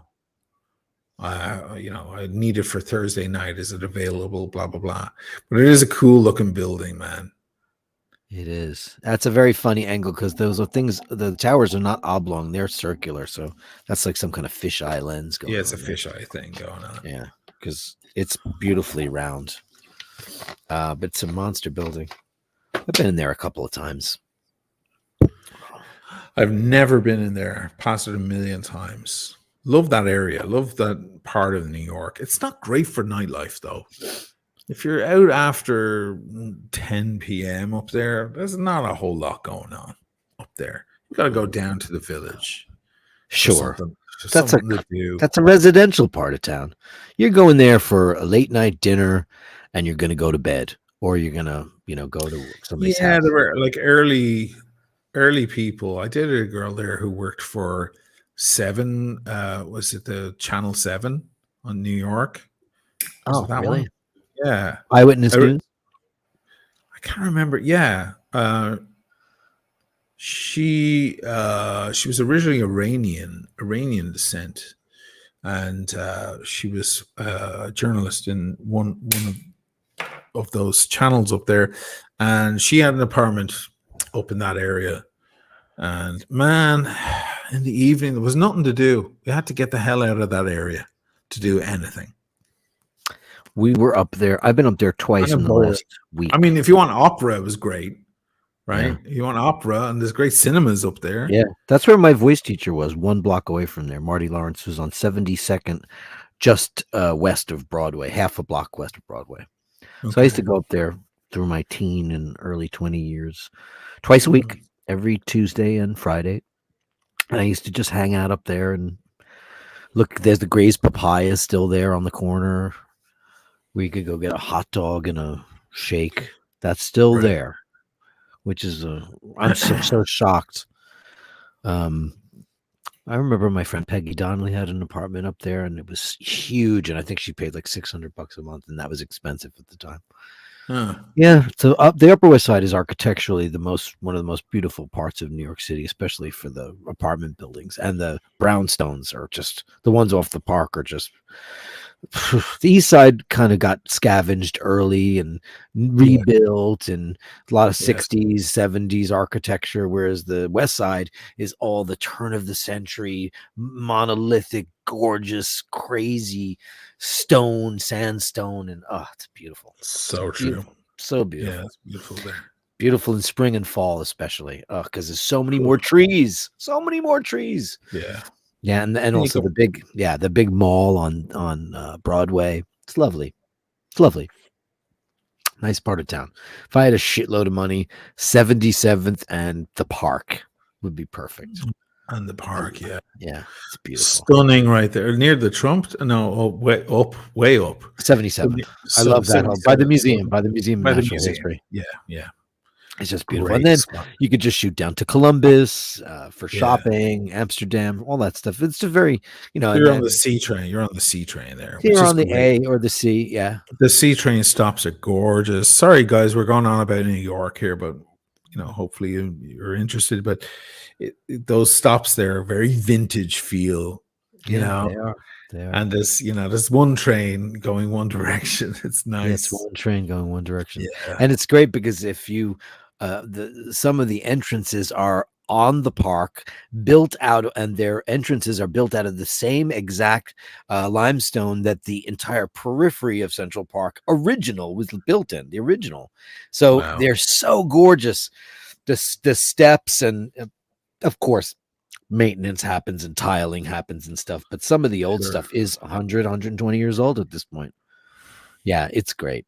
It's that part's, and I mean, New York's like any other big city. Like I watched a Parisian show last night, and I've been to Paris enough. I feel like I know the city pretty well, but obviously not as a person that lives there. But Mhm. people go, I met some Parisians today, and they're like, oh, but Paris has some very shitty places too. Of course. I was like, yeah, but I go to the 8th arrondissement. They're like, well, of course, that's beautiful there. Yeah. They said you go to the 12th or the 18th or the one of the 16th. It's really ugly. Every big town. Yeah. Big town. I grew up in Queens. I know what shitty is. you know. I know what it is. I've been to the Lower East Side when it was great, and now it's shitty because you can go to, instead of CBGB's, you go to the John Varvatos store and you get a macchiato, latte macchiato. Instead of getting a bag of heroin, you're going there for a macchiato. I often wonder about changed a people lot. flying into New York to JFK for the first time to see New York. They get in the cab and they're waiting for, start spreading the news. They're waiting for all that big fucking. But They then get it on the to, LIE though if they take a cab. They have eventually, but on the way they have to sit in traffic and look the at Van Wyck. Lefrak City. Yeah, Lefrak City, which is a tenement. It must be such a downer for so many people to see. That's the first view they see out the window before they actually get really to New York. Do I felt the same way when we were in Greece. So a couple of years ago, my band had a gig in Athens, and I'd never been to Greece. I was very excited. And we landed at the new airport, not the one that's on the water, the classic Greek airport, the Melina Mercury one, the Topkapi one. No, a brand new airport. But it was so far away from the city, and we were on some shitty highway in traffic and Greek graffiti, and it was so crap. But meanwhile, our hotel, when we finally got there, was right across the street from the Parthenon. It was incredible. Like everything was right there. But it took an hour. I was like, God, this place is shitty looking. Fuck. These guys invented democracy and fuck. Happens a lot here in Italy where people shitty. they're expecting little towns with sheep going down the street and old villas and all of that and wine everywhere and grapes. But then they get to Milan and they fly into Malpensa airport and they're on a which bus is practically in Switzerland, right? And they have to sit there for 2 hours and look at graffiti and traffic and they're like, hold on, where's that Italy that I saw in that movie that I fell in love on the with? postcard? Where is the boat? You need to take a helicopter to that, kids. Except Venice. I mean, if you do it right, you don't want to take Sure. that bus to the Marco fucking Polo thing. to the boat. You're in. To the You're in. boat, baby. You You're get in. straight. You walk right off the plane, and you're Yeah. straight on a fucking boat, and you're in the middle of it. Like then, it's like that's a culture shock. That's a big. It is. And for a lot of people. Carrie, just my sister Carrie, who was missed out, open invitation every time. She was going to come many times. Has missed out on every Venetian, every Italian trip I've ever had. Hmm. And I was explaining to her that you came and picked us up at the airport in a boat. And Yeah. she said, "What do you mean he picked you up in a boat?" I went, "Well, it's Venice. There's no cars." Well, I said, technically the airport, there's buses and stuff there. But if you want to go to Venice, you have to go to the other side of the airport. There's a ramp that takes you to docks and you get picked up by a boat. I said, and Asheen and his friend came with their own boat and they Yes. picked us up. And she was scratching her with a head trying to bottle with a bottle of bubbly. with a bottle of bubbly, and we got in the boat and we went down the lagoon, and I have videos of it and I sent them to her, and she's like, "Oh fuck." Because she missed it, and of course it would have been great to have her there because she's more fun than a bag of cats. Mm-hmm. But yeah, she didn't. People don't realize that if you don't have to go and transfer in fucking Stuttgart or wherever, if you can get into Marco Polo and get right on the boat, then your Venetian experience is just. My first one was the train. Yes, Santa Lucia. Right. Dead Which ain't so man. bad. That ain't so bad. That's nice. We didn't know we could have taken a Chiga boat though. We thought we just took the whatever boat. What about that? The 6. Oh, The one that goes to Lido, right? Is that the 1 or the 6? well, if you went to Lido from Ferrovia or Yeah. like the train station, you probably took the 1. Yeah, that's we did because Paul was like, "You're an asshole. Takes You're forever. on the Lido. Fuck." It took a while, but listen, it was my very first time ever. This is the 90s. First time I'd ever been in Italy. So that's a great view. It's very slow, but you get to see the whole canal. You get to see Saw the these whole Grand insane Canal. palazzi. Oh my god! I saw it's like Giardino because it went to Giardino and then it went Giardini. Giardini. Yeah, Yes. Yeah. yeah. It was Well, amazing. the one goes all the way down there. It goes by Yeah. Arsenale, San Marco, Arsenale. You would have seen it all. Kind of, it's a preview of what you're about to witness. So I saw a ton of that, and then we got off at the Lido, and we what you didn't do know from there? A taxi? No, we walked. You We were walked asking. it. We walked it from Santa Elisabetta. We didn't know, and Oh. it didn't look anything like what it looks like now. It looked like what it looks like in Death in Venice. Oh, It's 1990s. right. And we said, "Scusi, signore, dove l'albergo de bain?" And they're like, "Oh, they told us where it was." And we were walking. We It's walked up simple to. enough. It's just a walk down the way and on It's the just right. up to Sure. is Elisabetta to Marconi. Make a right. That's it. Yeah, right? just So we go up there and he tells us, and we're looking for it. We don't see it anywhere, but we see a museum. So Paul goes, "Let's go over to that museum and ask them." And we go to the museum. Of course, it says Hotel de Bain. We're like, "What the fuck? We're booked here." Oh wow. Yeah. We thought it looked from far away. It looks like a museum. Looks Meanwhile, like a giant museum. you went to the most stunning, unbelievable place. It was ever. incredible. Yeah. For $222 a night, I remember, because we checked in because our travel agent had fucked up. So they had to rebook us in a hotel, and they put us there. And my brother helped out with that because I was on the phone because 1-800 numbers you can't dial from Italy. So my brother took care of it. I go in there, we check into this room, we open the door, there's 2 bedrooms, 2 bathrooms, a sitting room, and then you open it up and there's the lagoon, and you can see Piazza San Marco in the background. You can see Right. it's incredible.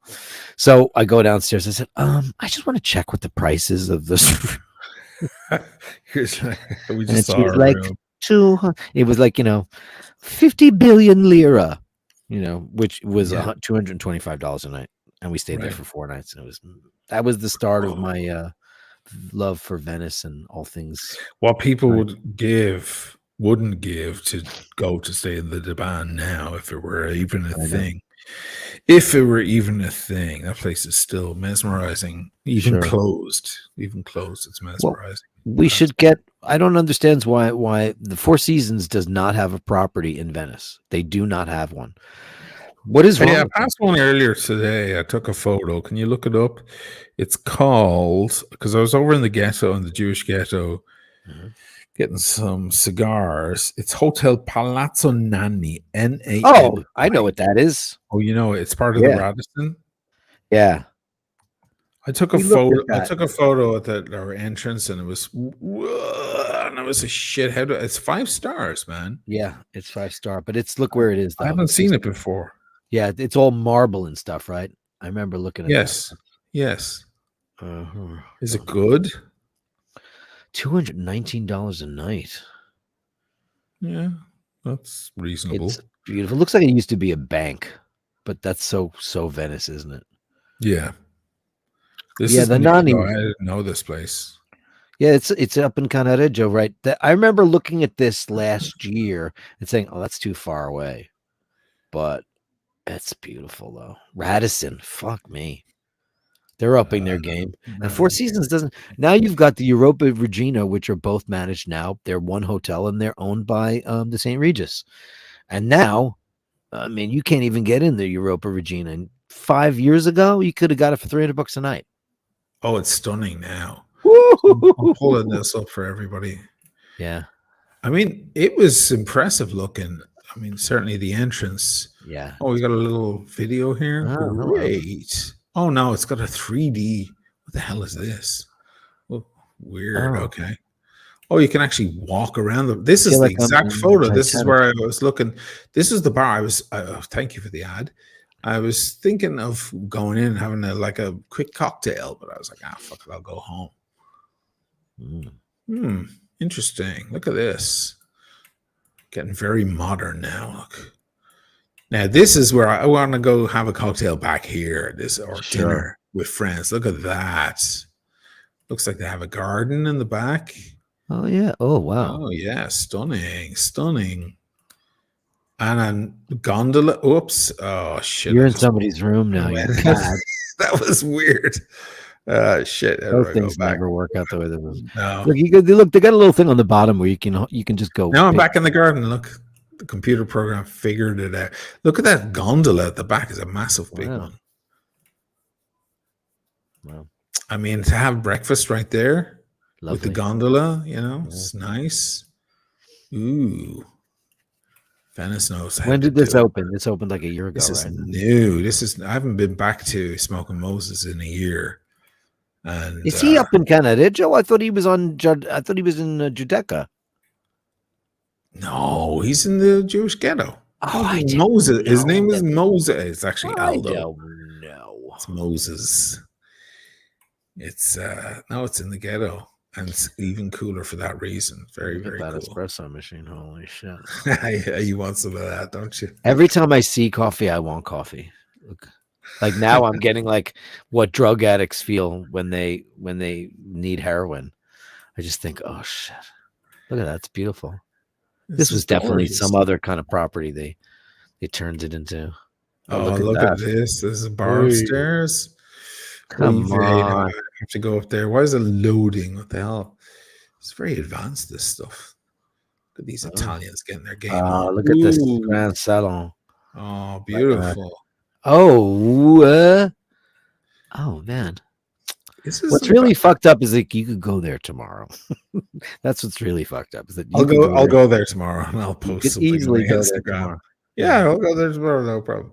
And sit and have a drink. This is a nice little conference area. Look, people can have a little Sure. meeting.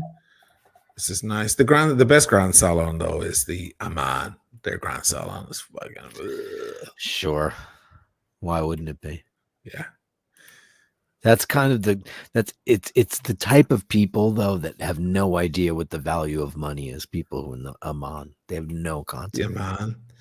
I wonder did the Aman have something like this virtual? They're too high class for that, right? No, I think this is some Radisson action. I don't think that the Amman is going to do that. I've seen the Amman website and they don't have that. They're too high level, right? Yeah, it's just photographs of beauty. Yeah, I mean it's just Well, they have a little film, a little video. yeah, it's going to be Just reflections of Venice. Look. sure. Yeah, this looks like all your videos. This is just it's like the bus home with my Yeah. messages from the supermarket. Right. My shopping is what I should This say. guy is Messages. being brought. This That's young boy. Cadario. They're showing Cadario right there. Yeah. He's Rialto. being brought to the Amman. I was by on his that boat. I was 70-year-old on that lover. boat. That brought it. Yeah, right. His That sugar brought us daddy. from the restaurant back to the hotel in the middle of the night, and we smoked cigars. They brought us that Cohiba ashtray. Look at the inside of this place. Come on now. And that's the guy's wife, and she's mad. I mean, yeah, that's where we hung out and exchanged. Looked at our APs. That's where when he told me that the head of AP will only watch my channel. It's the only channel he's interested in. I'm like, okay, good to know. wow. And that's the garden. The garden you just saw is where we were having cigars at 2 a.m. We were the only people there. And they said, what would you like? Would you like a selection of rums or whiskeys? And he says, we'll take whiskeys. And they brought us a selection of whiskeys from all around the world, all 21-year-old and more. Then my friend got bombed because he was puffing too fast. I was like, slow down, you're an amateur. Yeah. And he got bombed and he went back up to the room and he said, you finish off here by yourself. And I did. And I took the bottle of 21-year-old whiskey. Good for in you. Beaky. I just fucking took it with me. I'm like, I fucking put it on his bill. I think he was paying something like $8,000, $9,000 a night for the room. Like Easy peasy. That's crazy. Yeah, for sure he was. Let me ask you a question. Do you enjoy massage? I do massage. I know how to massage. I do shiatsu. I learned really? a little shiatsu years ago. Yeah. Yeah. I would be Yeah, better yeah. at giving it than I would be receiving it. Well, that's my It's so- problem so because true I in life. criticize people's, technique. There's the bar, by the way. I have photos of us Yeah, in I've the bar. seen them. With, yeah. And we had 2 bottles of Chateau Lafite. Ooh, look at this. Whoa. It's time for your private Dirk, I channel. promise, man, if I ever make zillions. Me too. That's where we should have Dana's birthday. Right, like in that room. Yeah, in that room. Please. That's What was I saying? I'm Can't depressed remember now. I know this is all we want in the I'm world. gonna go make a packet of ramen now and just There- kill myself. there's a room. Look at that. Yeah. Look Yeah. at these rooms. Yeah, it's just Yeah, I brought the guy. The guy had bought a watch for me. That's the only reason I know him. And we became mates after that. But he bought like a date. I had an extra date sub. I had a few of them. I was like, they're all sitting there stickered. Like, what the fuck am I going to do? I was like, I'm going to sell. And he was like, oh, I'll buy it. He reached out to me. He sent the money immediately. And then I didn't see him for 5 months. I thought he was dead. I didn't know where he was gone. I was like, what am I going to do? Sitting in the back. Then one day I got a text. Oh, I'm here. I'm at the Amman. And I went to see him and I left in I brought the watch in the box and I was like, there's your watch. And he goes, okay, great. And he just put the box down on another chair. And he goes, all right, do you want some wine? Let's drink some wine and let's chat. And it was amazing. It turned into an amazing evening, but we started getting hammered drunk. And he's like, where's the best restaurant? Come on, let's go fucking eat food.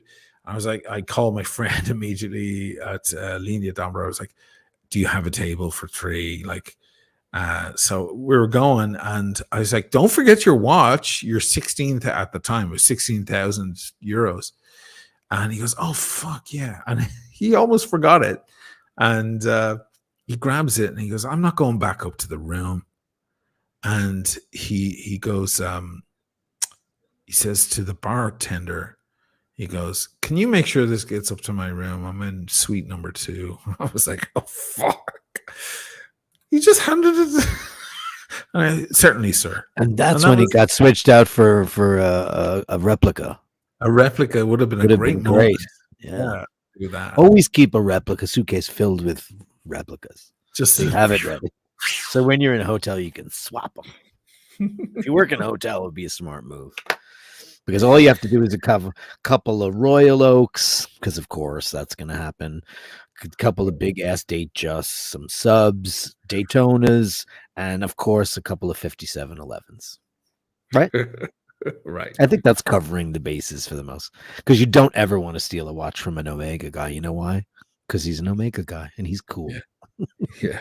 Don't do that. Don't do that. Don't- Take it don't from the shit guy me. who has no idea what's on his wrist, like the guy that had a Milgauss on, and I said, "Oh wow, that's a, it's a Rolex Milgauss." He goes, "Oh, I don't know. It's my wife gave it to me." He didn't know. He had no fucking clue. It's a Rolex He knew Oh, that. because it says Rolex on it. That's enough for most people. Yeah, He probably thinks that's how all Rolex look. yeah. Aren't Rolex they blue don't. dial? Yeah. It wasn't. It was the white dial. Oh, the white, yeah, which It is was very the white nice. dial, and well, now it's very much in demand. We could have got that for fucking $3.5 grand 3 years ago, 2 years ago. know. Nobody wanted it. I Now know. everybody wants the white dial. It's all about the white dial because they discontinued it. Because now you can buy black, you can buy Z blue, but you can't get that white one, and you can't get the old one that didn't have the green glass too. The one with the really strange lume on the outer on the like kind of like a Chemin de Fer almost. It's of the older one that they stopped Oh. making in 2013. Huh. Yeah, that one they couldn't give those away. But anyway, I digress. The Amman looks stupid, and I'd love. They're to not stay there. digressing, man. Everybody's like, "Oh, watch stuff." Finally, they're talking. Oh, stop boring us with this hotel crap. Finally, we're talking about something. We're Watch the interested numbers in. go. Yeah, right. Isn't the Z blue the one that everybody still wants? No, it was. Now everybody wants the white one. Well, maybe the Z blue is. I don't know, but I know that I'm the gonna go white get one. the Z blue right now just to piss you off. You Yeah. answer some questions. Answer some questions. Okay, We'll finish okay. up soon. Okay. Ask me anything. What do you got, guys? Looks haunted. Kyle D. Excuse me. Oh, okay. Ray, of course. I'll go to you. Excuse me, Sheen, Dirk. Either of you seen Rammstein live? No, but I've watched a ton of their stuff. They're playing a giant stadium again, and they only play stadium shows. And you know what? I've got a real burr in my saddle for seeing stadium shows. I don't like them. So Paul McCartney in July, it was a shit show. He was great. Bruce Springsteen came out, but getting there, and it's just watching a bunch of ants play live. So no, I'd love to see them.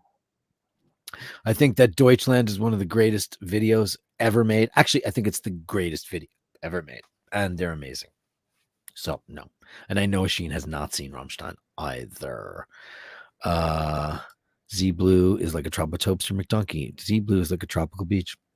I mean, I like the black one, but that's my personal preference. I love the black because it's matte. It's not a high gloss. It has no texture. I just think it's really, really pretty. Andrew Volkovich, go tomorrow. He's talking about going to the Amman, buy a second coffee, take a picture, and send it to Dirk. Coffee is here. Where are you? Funny. That would be sad. No. That would be very sad. Yeah, but true. Yeah. Who knew that about fucking the Amman being so ridiculously, and this hasn't been there that long, just a couple of years. You know, the funny thing about the place is the owners of the palazzo, they still live there. They have the 5th floor. Is that right? They all live on the top floor, the family. And the rest of the floors, the rest of the building is the hotel. You know, when I went along to meet that guy, I found the place. I've never been down that little alleyway there to the gates. I found the gate, had no sign or anything. I saw a little tiny buzzer with tiny writing, Amman. I was like, oh shit. And I hit it and I saw a camera move. It was like eyes wide shut. The camera moved and looked at me. And then the gates went click. And I had to walk through it like there's a stone,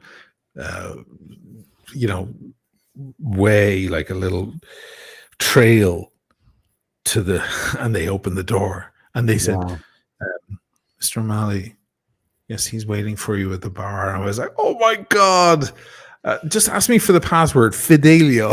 Yeah. Fidelio is the password. Yeah. Good evening, Mr. I felt Bond. like that.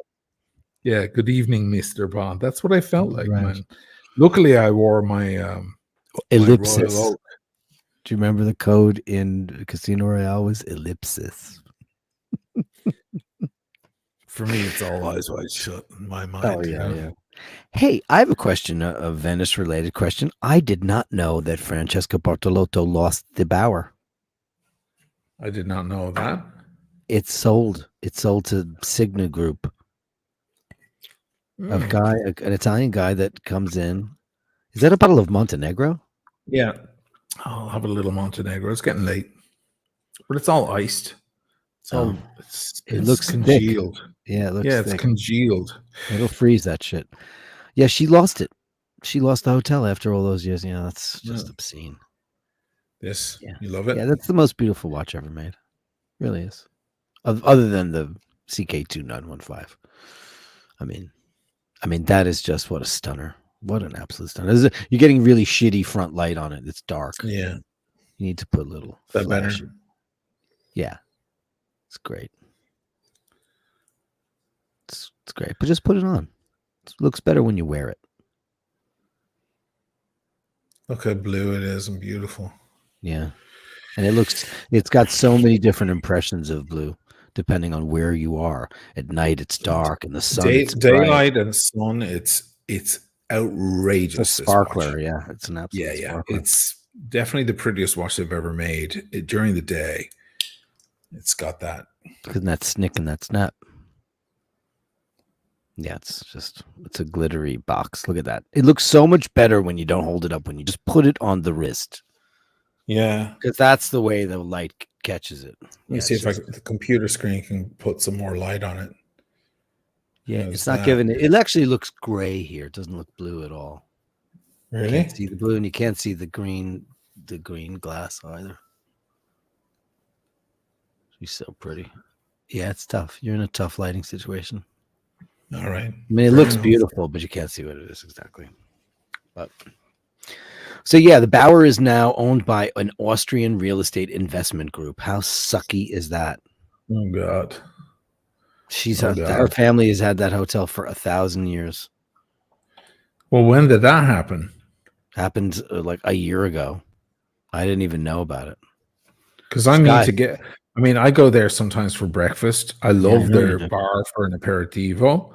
Yeah. They have the only half decent cheeseburger around. Even the Hard Rock cheeseburger is shit. It's not great. And I love their rooftop. I've had a few watch meetings with viewers of the channel on the rooftop. Their rooftop during the summer, my God, what a view. It's beautiful up there. And it's great cocktail bar. I can wander in there anytime I like and have a drink. After they open it up after around 6 in the evening.